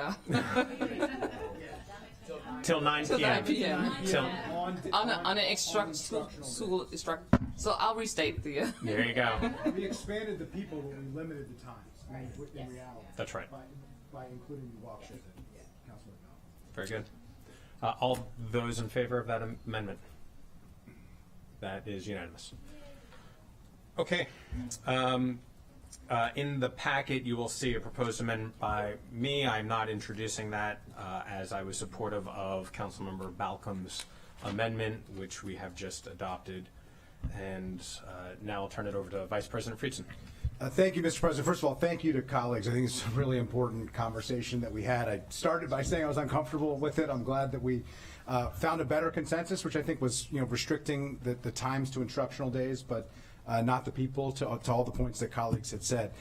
And in that same spirit, when we talk about safe routes to school, a lot of our students, most of our kids, go to bus stops to get to school. And bus stops are dangerous on roadways in many cases, in too many cases. And we've all talked about our personal connections to this. Nobody has a more personal connection here than Mindy Baden, who Council President noted earlier, who has been at, I think, every single one of the vigils that I have been to, and I am in such deep admiration for her and her husband Joe and their family. I'll give my story for why I am introducing this amendment. There are 3 students, 9-year-old Sophia, 7-year-old Muhammad, 17-year-old Ayal, who were District 1 residents, who were either killed or devastatingly injured at a bus stop over the last 4 years. And in the case of Sophia and Ayal, that was 2 days apart. Thursday at dismissal from Bradley Hills Elementary School, Sophia, 9 years old, where my then niece and nephew, and now niece and both my nephews go to elementary school, was struck and killed Thursday afternoon. The next morning, I was joining a number of colleagues, including Council President Glass, with Jake Castle's parents, literally walking together with Jake Castle's parents, doing a safety walk on Old Georgetown Road, talking about the conditions that led to Jake's death. And at the moment that we were gathering, getting ready to go on the safety walk, Ayal was struck and was taken by shock trauma and will never be the same. He survived, but has injuries that I don't know that he will ever fully recover from. So just in that 24-hour period, less than 2-day period, the issue of bus stops and the dangerousness of those bus stops came into full view. So I share that to explain why I think this is such an important part of the issue. And when we called it and changed this to safe routes to school, it's not walk sheds of schools. It's not routes to schools. It is routes to schools. It's the way in which people get to school. And for most people, that means bus stops. And that includes bus stops. So I have an amendment. It's in the packet as the addendum 2. And it is inclusion of 100 feet of a designated school bus stop 1 hour before school start time or 1 hour after school dismissal time. So we're narrowing the scope. It's not all times of day, every bus stop that exists, which would cover most of the county. It is at the moments that these are being used as bus stops, an hour before school and an hour after school. Any collision that happens, absolutely, at a bus stop, at a time when children are using that bus stop, should be treated differently. And we treat things differently. We treat passing a school bus differently because of the danger that presents to children. We do not treat every single thing the same, and I think it's really important. So I put forward this amendment. It is in your packet. There's a memo that I sent around to colleagues. It is in addendum number 2A, and I move it for council consideration. Amendment moved by Vice President Friedson. Is there a second? Yes. Seconded by Council Member Stewart. Thank you very much for this amendment. Again, we have to do more, and we're continuing to have this discussion of how we can. And I think the question is, how does this get implemented? According to the amendment, it says that this would be an infrastructure review by the Department of Transportation, but it specifically relates to bus stops that are arranged by MCPS. Director Conklin, does the Department of Transportation have the ability to require changes for MCPS in their bus stops? Oh, no, not directly. Of course, we can speak to MCPS if we identify a safety concern near a bus stop, but the location of the bus stop is determined by MCPS. And they're not permanent features. There's usually nothing constructed at these locations. There's nothing marking them as a bus stop in the public realm. Some of them are there long-lived, perhaps most. Some are there ephemerally as families come and go with schools, with kids in different schools. So it's a very fuzzy picture for us to understand how to implement and manage something for that many thousands of locations that are not as well designated and mapped and organized as perhaps some other transportation infrastructure will be and are at the discretion of MCPS where they are. But they're here as well, so I'm sure you'd like to hear turn from to them. MCPS now. Yeah. I think it creates an opportunity for collaboration. We have worked with MCDOT on several occasions for different things that the council has highlighted today. And so it does create an opportunity similar to like what was just shared. There are some bus stops that have been there for a very long time, depending on how the neighborhoods have been designed. In other places where we've had larger booms in terms of capacity, children moving in, there are newer bus stops that are there. But in the true fashion of how the original bill was kind of brought forward, it is not work that we can do in isolation.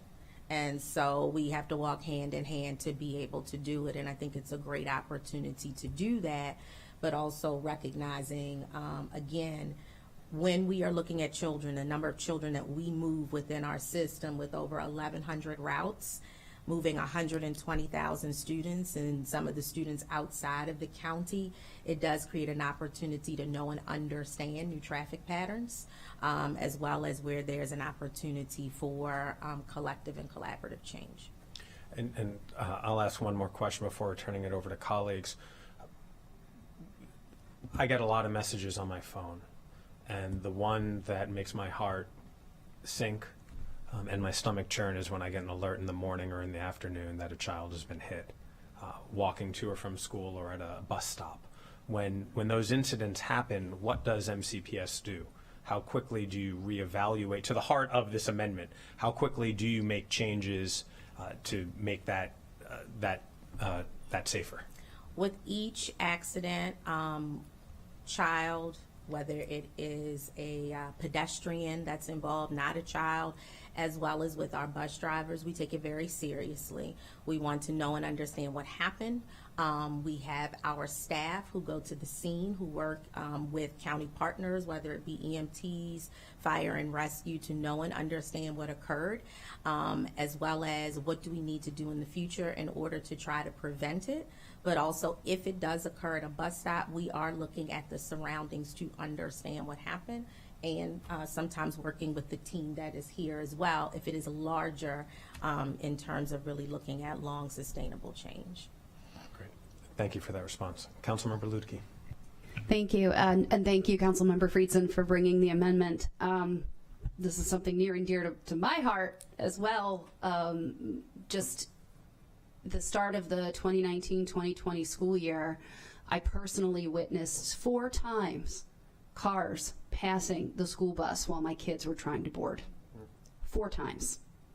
On a narrow road, on a rural rustic road to boot, which is especially egregious that you're working that hard to get around the big yellow bus with the lights on and the stop arm out.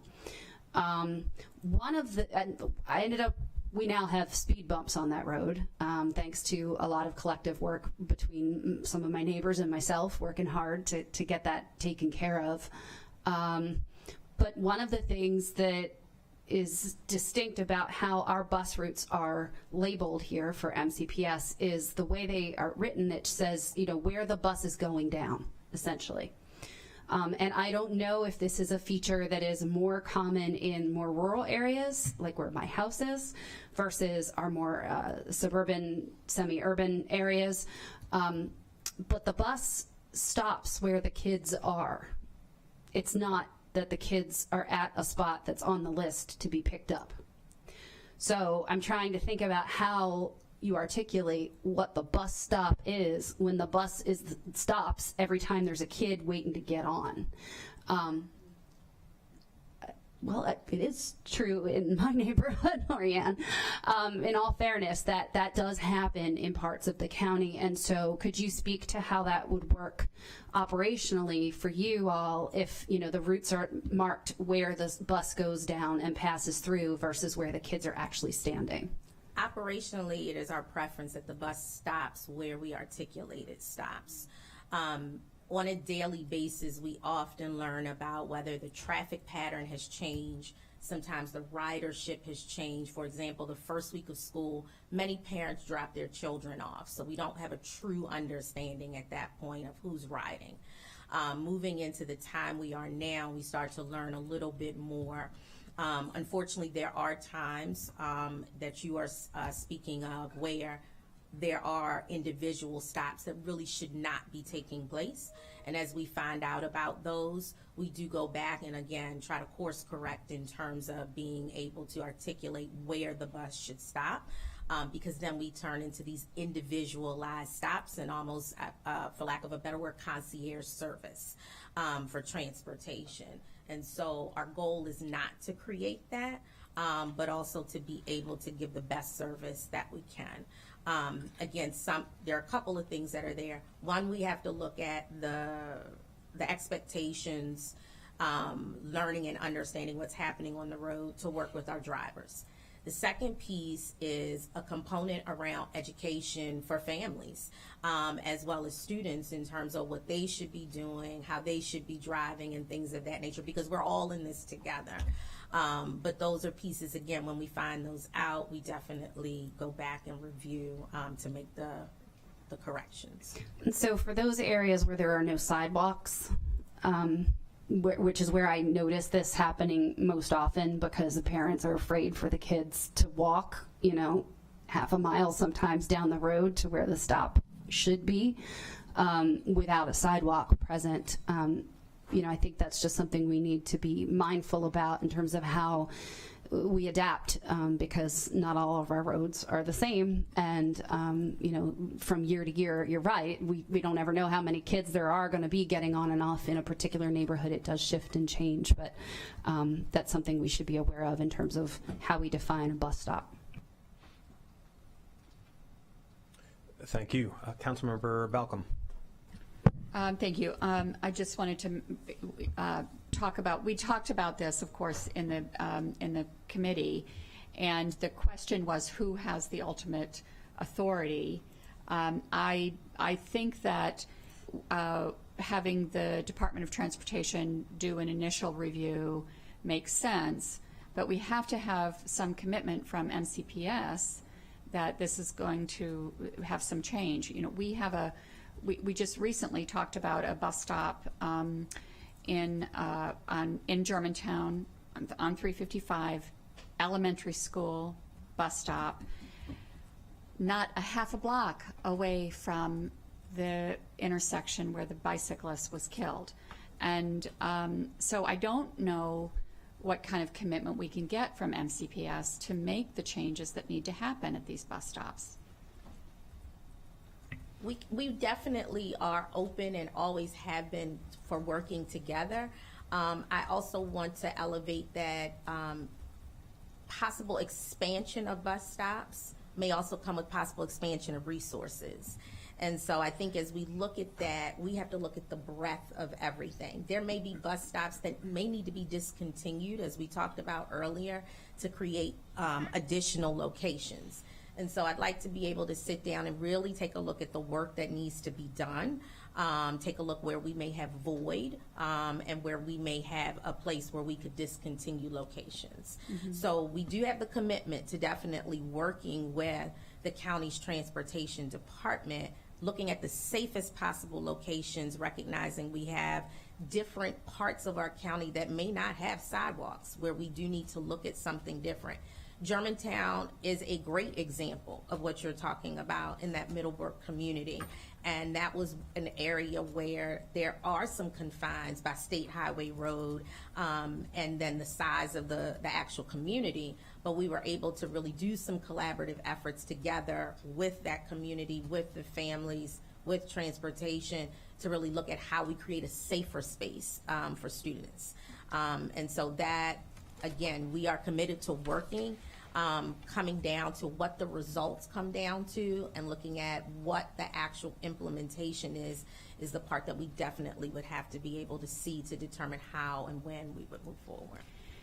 Thank you. I don't think anything's been done yet. And this site, this bus stop has been, I entered the discussion just recently, but my understanding is that this has been an ongoing discussion for years about the safety of that bus stop. And since the most recent discussions, I don't know if any mitigating action has taken place. There have been a few things. They are not the larger pieces that we definitely would like to see. One of the things is the management community that is there. They have instituted some pieces on their property to be able to support a safer space for students to stand. We have made a visual almost space for students to be there, and we have worked with the families with student outreach, the sons, to be able to get some feedback to look at what else is needed. It is a community in terms of where the roads are extremely narrow, so bringing a full-size bus in that community does create larger safety concerns for the buildings, for the roadways that are there. The biggest component that is really needed in that space is we would like to add another bus stop, but in the manner to get there, it would create, it would take some really looking at leveling of a road in the back to be able to have the students kind of exit at the other side, and or looking at signage also to be in that 355 area, which is a state road. Thank you. I didn't, and I appreciate that individual feedback. But I think that this is an example of that coordination that the community has been trying to get changes for many, many years. So whatever the coordination is between DOT and MCPS has to happen in a much more efficient way. I agree, and thank you for highlighting that as we continue to work together. Before I go on, I know that Director Conklin wants to make a comment. Yeah, the specific, the bell times of the schools, whether that bus stop was served by a school at those times, that will be somewhat difficult to implement, along with the nature that the bus stops are not always in the same place and may be informal. What I would suggest for your consideration, in an effort to be helpful, knowing that we're not in a work session of the committee anymore, but at the council, so it might be harder to change the approach, would be to say that we would conduct this review when notified of a collision related to school bus transportation by MCPS, because that, I think, would get us out of this web of how far from the school bus was it. If the student was walking to the school bus, most certainly MCPS is going to know of a student that was in a traffic collision on their way to the school bus and could get us engaged at that point. That might solve some of the implementation challenges associated with Mr. Friedson's amendment, and have it be when those incidents occur, we get notified and we conduct that review or refer it as appropriate to the owning agency. I know the time and the distance from a bus stop, which isn't always matched and isn't always in exactly the same place, are going to be challenging for us. Can you restate? I was just changed number 2 in the proposed language to say when notified of a collision related to school bus transportation by MCPS. And I know this is new, so I may not be perfect, but I thought it might be helpful. I appreciate, if it's okay, Real quick, speaking to my amendment. So I appreciate the suggestion. I am a little concerned based on the line of questioning that Councilmember Balcom just shared, where the coordination is not as good as we would want it to be. And so, I am a little bit concerned that this doesn't get implemented. That, if this is relying on, something that is not an automatic trigger, that the synapse doesn't fire. And, the whole point here is to automate these, situations. And so, there's nothing stopping MCPS and Department of Transportation now to be doing the work that, we wish was happening more frequently to make these incidents a lot more rare. And so, I'd like to hear from you about how you would see that implemented before agreeing to it, but I can yield to other colleagues in the meantime. I'll yield back to you. We have a number of colleagues in the queue. You've reiterated the central question here, and that was the first question I asked about how MCPS and MCDOT work together. Clearly, we need to work together better. Councilmember Jawando. Thank you. Obviously, my perch as a dad, but also E&C chair, just want to let colleagues know we are having a bus safety discussion in the E&C Public Safety Committee on the 28th of this month at 1:30, where I think we can continue some of these conversations.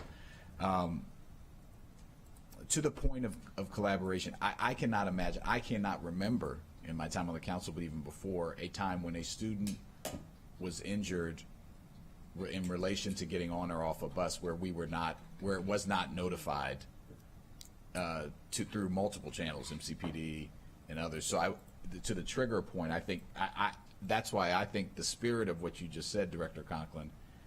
So I want to dig in on that just for a moment.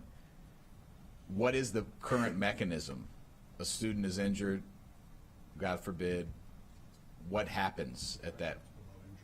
Yeah, right, or it's any collision. Any collision. Let me see. Yeah, sure. Good point. So obviously injury we know about, but if it's any sort of collision that happens, is there and I know you're not the person who deals with this day to day, but what's the next step, and who is contacted at DOT? Obviously MCPD is involved, and who's the recipient of that information at the DOT side? What's that feedback loop look like?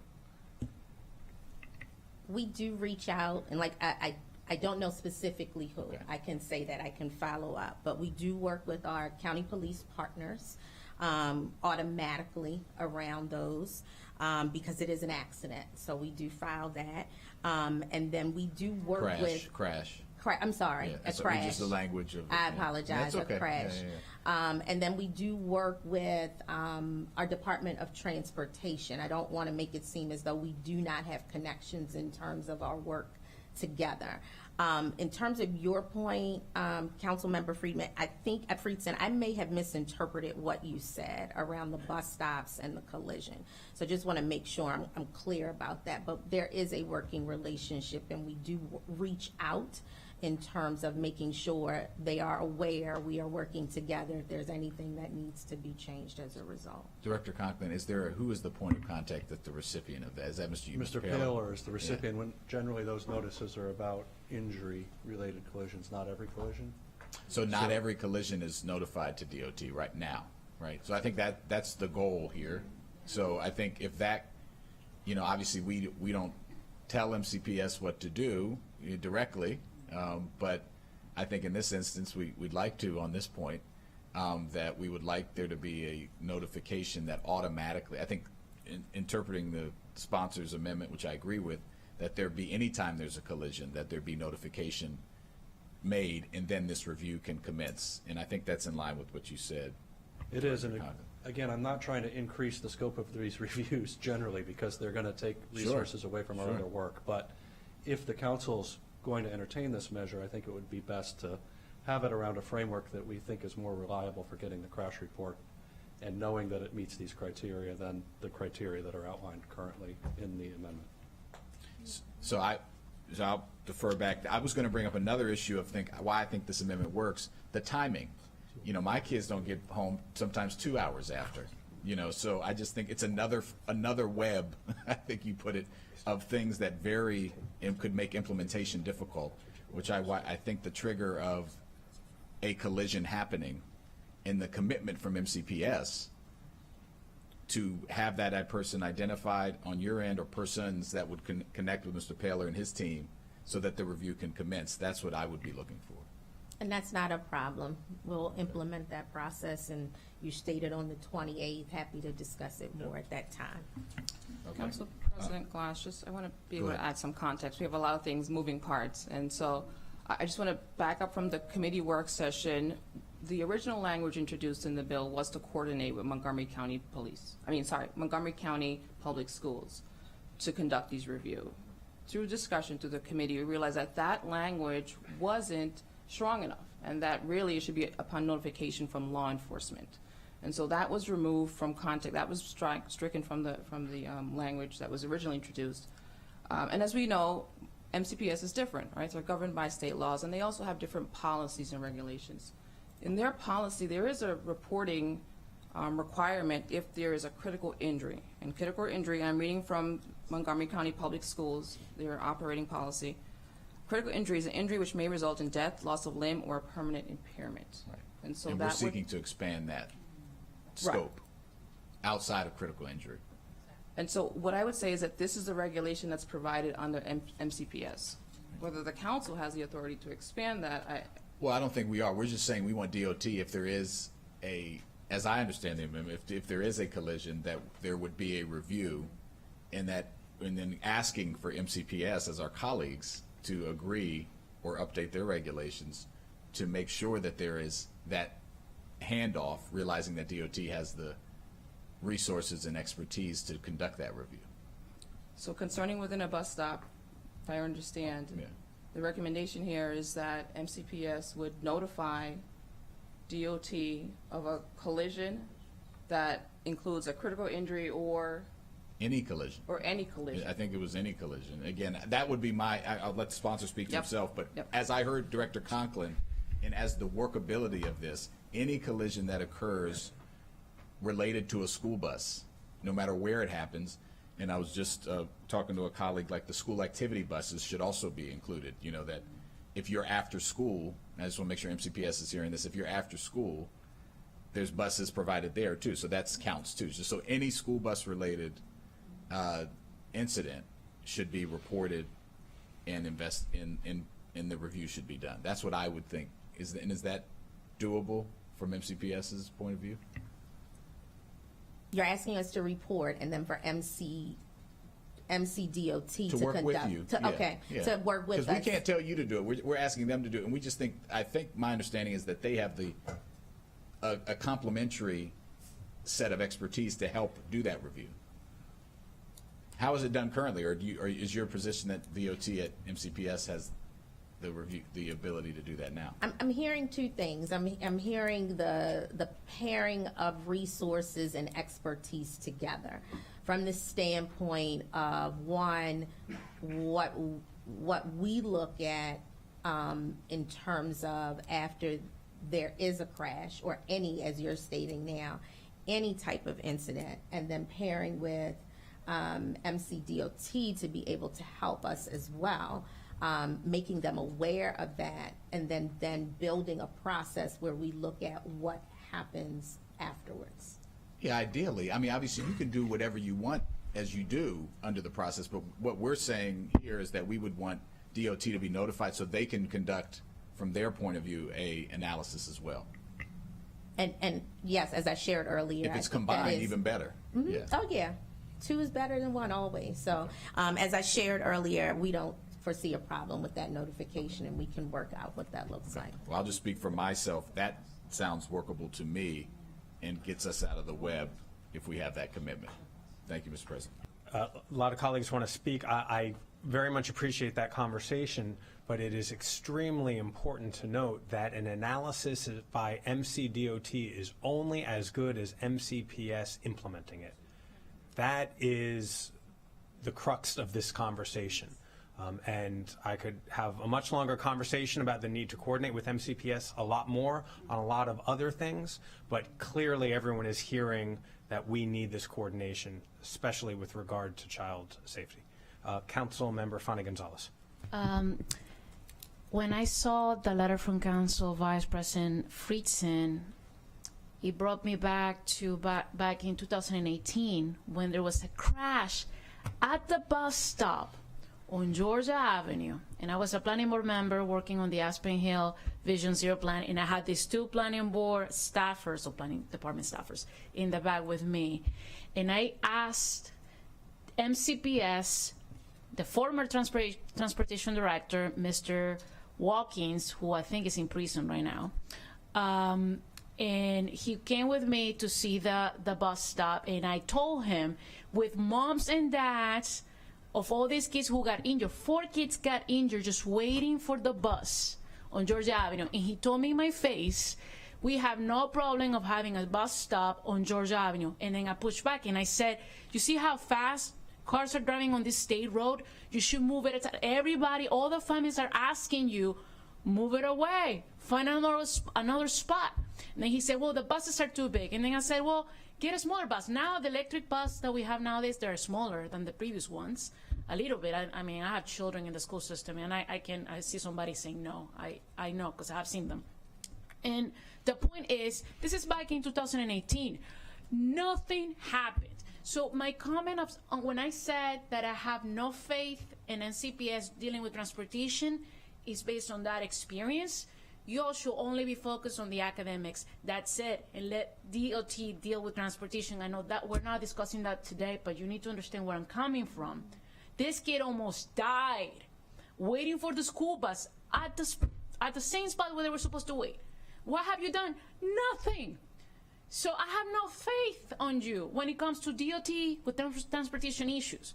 So I do appreciate the amendment from the Council Vice President Fritzen. Maybe what we need to do is just to say, in the previous amendment that we approved from Councilmember Balkin, instead of just saying walk shed, we can also add what you have here, bus stops within 100 feet to accommodate that, and have DOT, study what happened there, because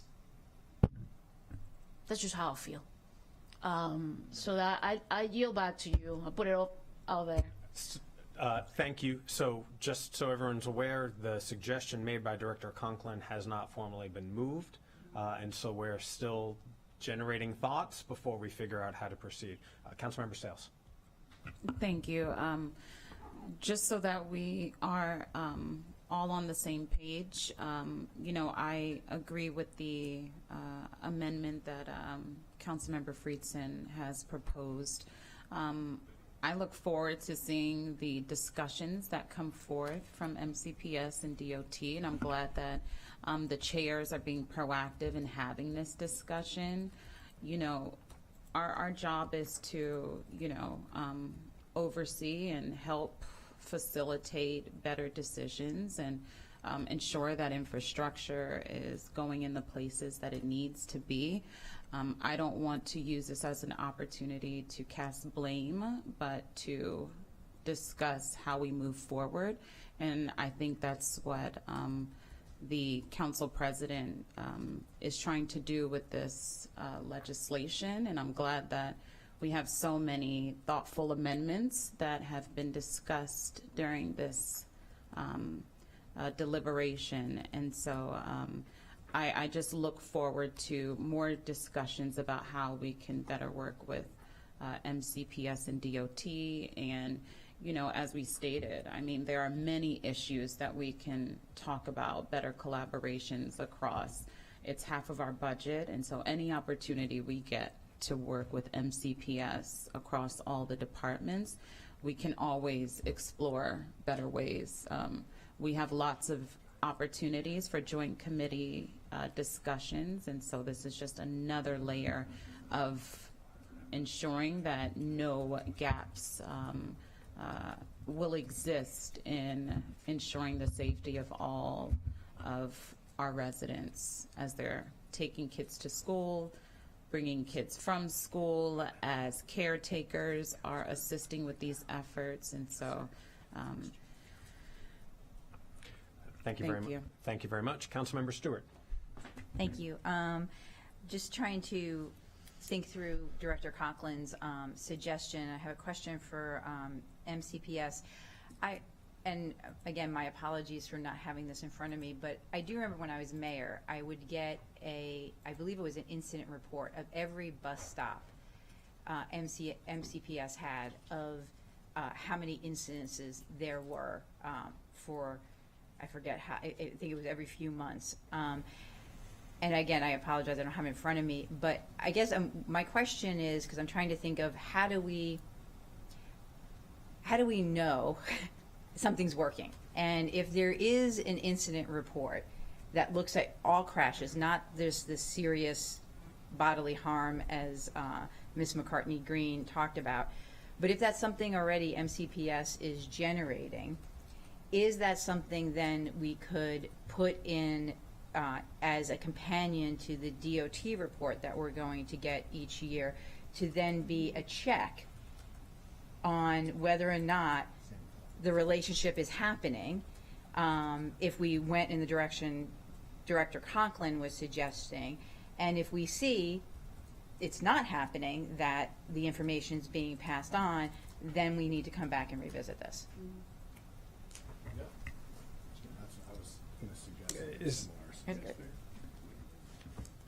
You don't have to respond? No, I was, but I saw everyone else responding. My question was to you. It's okay. I'm just trying to figure out where to jump in.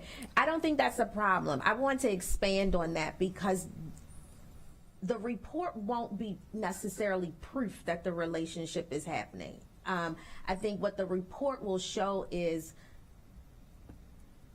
how can I put this? It will show work together, but I think it will show the seriousness and the accountability of going back and listening to what council said and taking into account that there are moving pieces and information that we take into account and how we work together. It's up to us in terms of how to move forward after we leave this table.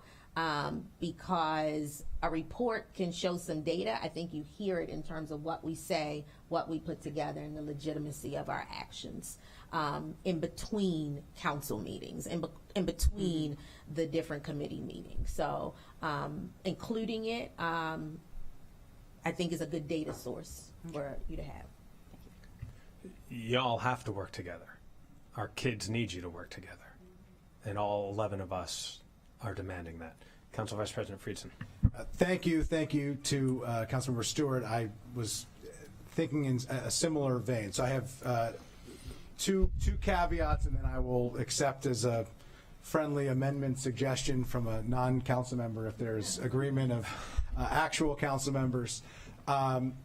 Number one, I want to hear that there's a commitment to have an MOU that will be shared with us on exactly how this is going to work. It won't be included in the amendment, but I want to hear a commitment from both DOT and from MCPS here today on the record that you're going to enter into an MOU that is going to explain exactly how this relationship is going to work, and that we're going to hold you accountable to that. I have no problem working towards an MOU. I can't guarantee signature of it among the parties, but clearly the data flow is important to initiating the reviews in this case, and I don't foresee an issue with coming to an agreement on data exchange, which is really all that we would need to implement this as I suggested. I'll reiterate again my commitment. I don't think that changes. Again, putting the MOU on paper, I think we can agree to sign, and then you'll work out on your side. So, yeah. Okay, well, I'm going to ask that that be shared with us so we know exactly what you're doing and how you're doing it. It's not going to be included in this amendment because we can't, commit MCPS to sign an MOU, but that is the expectation and the spirit in which I'd put this forward. And then, we need reports. So what is a reasonable timeline for reporting on this? And I would expect the report to include, and I want the language in this to include not only the sharing of crash data that goes beyond, all crash data involving a school bus stop at any time, but also what changes are recommended and what changes are implemented as a result. Mr. Friedson, I thought the reporting requirements were already defined for the review, so I wasn't envisioning anything different for these schools. Okay, so as long as it's the same, so as long as you're going to have an MOU that's the same, and then you will share this. It had a 6-month requirement for us to complete the work. I think this would be the same as all the other. And you can incidents. implement that on this. I just want to hear a commitment on that. Well, I don't know that I can implement it on any of it because we haven't started that yet, but that's the requirement that's currently in the proposed bill, so that's what we would strive to accomplish with the school bus transportation-related crashes, in addition to all the other crashes that are included. All right, so I just want to be clear. We're going to look at the reports, and I'm telling you right now that if they're not being implemented at a satisfactory level and the collaboration isn't happening as we would expect it, and as you've heard uniformly here from all colleagues, I'm going to put in a bill to require within a distance of a bus stop at pickup and drop-off times, and you're going to have to figure out how to implement it. So hopefully that is impetus enough to make this work, but if it doesn't work, we'll be following behind with a more dictated version of how this could work. But I will, hopefully take it everybody's word that this collaboration is happening and is going to improve. Can you share the language that you had, and can we hear from our council attorney to make sure that the language works? What I had suggested, which of course you can adjust as you see fit, was when replacing number 2 in your amendment with when notified of a collision related to school bus transportation by MCPS.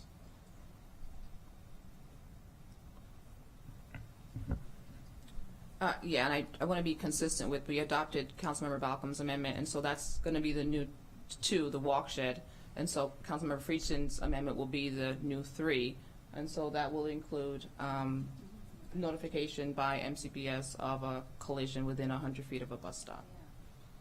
I didn't prescribe the 100 feet because I just had related sorry. to Just related to a bus stop. Related to a bus stop. Yeah, and I will just say, I think it is problematic that we can't understand exactly where bus stops are. If we're going to make recommendations based on the safety of bus stops, we should be making those recommendations where we think it is safe for people to cross and to wait. We should be making changes to the infrastructure, based on where we want bus stops to be. This shouldn't be this hard, but we're obviously in an imperfect situation here where we can't solve every problem all at once. But I will just note that the fact that we don't have an easy ability to know where all of our bus stops are, that we're not coordinating on that between our transportation experts and our school officials, and that there is such fuzziness there, or that we're not sure exactly where the bus stop, the buses are picking kids up and not picking kids up, when there should be some intentionality to where those decisions are made. Those are problems that need to get fixed too.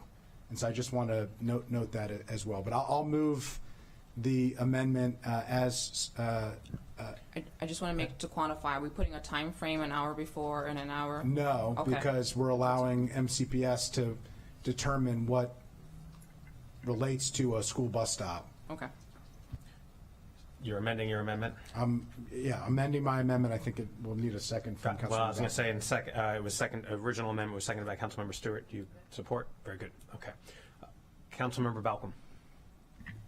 Thank you. I think this is a very important amendment. And I think that we had lengthy discussion about the notification for the other crashes come from the police department. That's what is the Kickstarter of your review, so this would just add to that. And I think that the report, we've clarified the report from DOT. We can't dictate a report from MCPS, or let me rephrase that. Can we dictate that we get the report of crashes from MCPS? I believe that was a part of the earlier conversation. Well, it was, but from the MOU, but I think that regardless of what the MOU says, or I would like to say that that needs to be part of it. The comment that Councilmember Stewart started with of, I think it's a good checks and balance. If we get a report from DOT saying these are the notifications that we've had, these are the reviews that we've had, and then we get a report from MCPS and the numbers don't add up in a significant way. I know that there's the timing differences. I would like the MOU to specifically state what that we get a report from MCPS of the number of crashes at bus stops. So I think that's I don't know legislatively how we do that, or if we have the. I think right. Okay. All right. So okay. That's right. Yes. And Councilmember Balcom, I mean, that's the expectation for the MOU, but DOT is required to annually report. And so Yes. within their report, they're required to give recommendations that they've made either to the State Highway Administration, municipality, or agencies, which is one of the technical corrections. And so MCPS could fall in that other That's annual great. reporting. Okay. And then I just wanted to say, I think this is important. When we talked, when I talked with staff, and then last night when I was talking to the community about the possibility of including bus stops, the issue was there hopefully will be very few crashes that need to be reviewed. So hopefully there won't be a significant capacity issue. So if there's a small amount, it doesn't make a significant difference. If there's a large amount, that means that it's even more important to do. So I think that we've ended up in the right place. So thank you. Thank you. Councilmember Albornoz. Thank you. So I think we are ending up in a really good place here. I really appreciate this conversation. I'm especially looking forward to the joint committee session coming up later this month, because that will allow us to broaden this conversation and go deeper into particularly some of the issues with our colleagues at the state level. I just want to underscore, though, to Director Conklin's point that he's made a couple of times subtly, and we acknowledge from the dais, we have to make sure this is not an unfunded mandate, and that because this will have operational implications that are relevant and important. And as a former director of an operational agency, you don't just sit around twiddling your thumbs. There are many things going on all day, every day, and we are enacting legislation that will require, as it should, because of the urgency of the topic we are discussing. But it's simple to say this is going to be it creates operational issues that requires additional resources, that this is a council priority. We have a lot of priorities, and this is going to be a very difficult budget coming up. And there's legislation that we discussed yesterday before two committees that will likely require additional staffing support as well. It happens all the time. We just have to make sure we keep track of it. So I enthusiastically support this legislation along with the amendments, but we have to make sure that's not lost in translation, or none of this is really going to work the way we intend it to. Yes, the amendment, Mr. Holland has been trying to keep score on the impact of the amendments that have made. The most significant change that you've made today is the elimination of the age range, which is roughly a 5-fold increase in the level of effort for the school walk shed analyses, because the walk sheds cover a vast majority of the densely populated portion of the county, and we're now capturing the collisions that have occurred in those areas. So I don't remember what the initial estimate was, but I think it was around $40,000 for the very limited data set, and we're now much more than that. So yes, these do have real implications in terms of the budget and where those resources come from. Appreciate those comments, and I'll just expand upon them a little bit. In drafting this legislation and in talking it through during the various work sessions with T&E, specifically regarding schools, we were trying to figure out what that correct range was, because using Bethesda as an example, you have Bethesda Elementary and Bethesda Chevy Chase High School. And depending on what criteria you set for individuals, be them children or adults during school hours or after hours, you're basically encompassing the entire central business district. So yes, that is where we eventually need to go, but to the resource question, what can we do and what is the most meaningful action we can take right now, knowing that we will, in my hope, add more money to the budget next year to expand our efforts. Councilmember Luedtke. Just quickly, because this is a really robust discussion, and I totally appreciate Councilmember Albernoz's comments that we don't want to have unfunded mandates, right? but we do already have an existing state law requirements for every local school system in the state to do notification and reports of critical life-threatening incidents. And in the way that law is written, the statute and the corresponding regulations, it includes school grounds is defined as also including school transportation vehicles, whether they are owned or contracted for operation for the purposes of people transportation. And it means any incidents that are occurring, not just bell to bell, if you will. It's anything that's happening on school grounds or in the transportation of those students. But those are supposed to be collaborative after action reviews that every school system is supposed to do. So I know a number of my colleagues have raised specific incidents that have involved those types of things, but to date there haven't been any reports filed with the state related to those occurring here in Montgomery County as relates to transportation of students. So, it's not a new mandate, it's an old mandate, it's from 2018. And I just wanted to point that out because that's something we're already obligated to do, and to convene people within a certain amount of time, including anyone who responded to the scene. DOT would certainly be a critical partner in that, so it wouldn't be necessarily layering on something new when we already should be doing that. Very good. We have an amendment by Council Vice President Friedson before us. Does anyone need that amendment to be restated? I don't think so. All those in favor of that amendment? And that is unanimous. We have two last technical corrections, pretty straightforward. That was recommended by DOT and Council has reviewed. Just looking at page 4 and 5, lines 79 through 83 of the bill. One of them was to correct the terminology of, instead of saying at the intersection of a county road, instead to use the language county-owned signalized intersection. That's more defined and definitive and more clear, and it removes the ambiguity with that. Would someone like to move that technical amendment? Moved by Councilmember Joando, seconded by Vice President Friedson. All those in favor? Unanimous. The last technical amendment is on page 5 of the bill text, lines 103 to 105.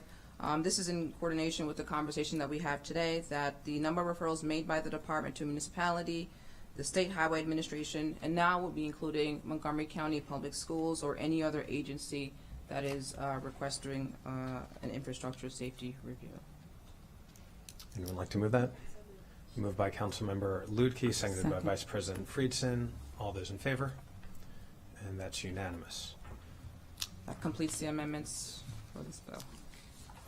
Thank you, Ms. McCartney Green. Thank you to our DOT and MCPS and planning staff as well.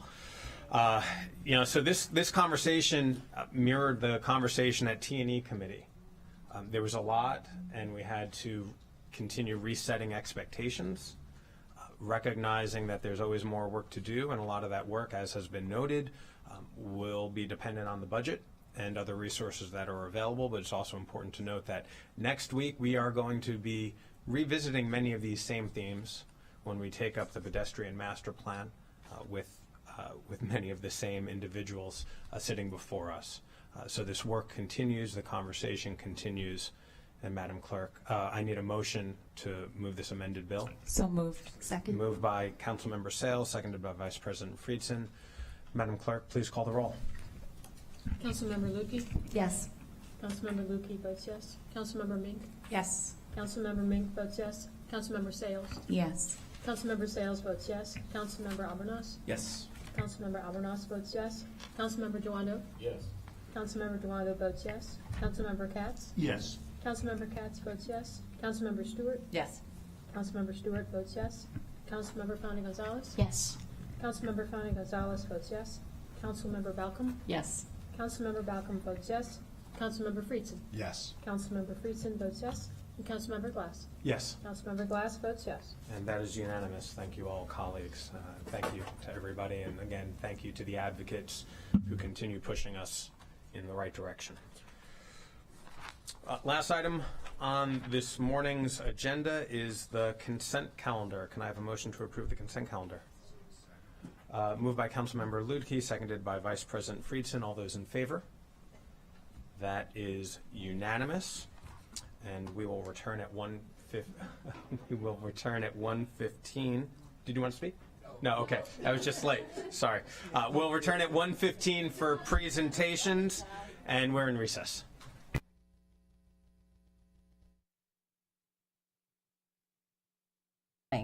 Is the fact that there's a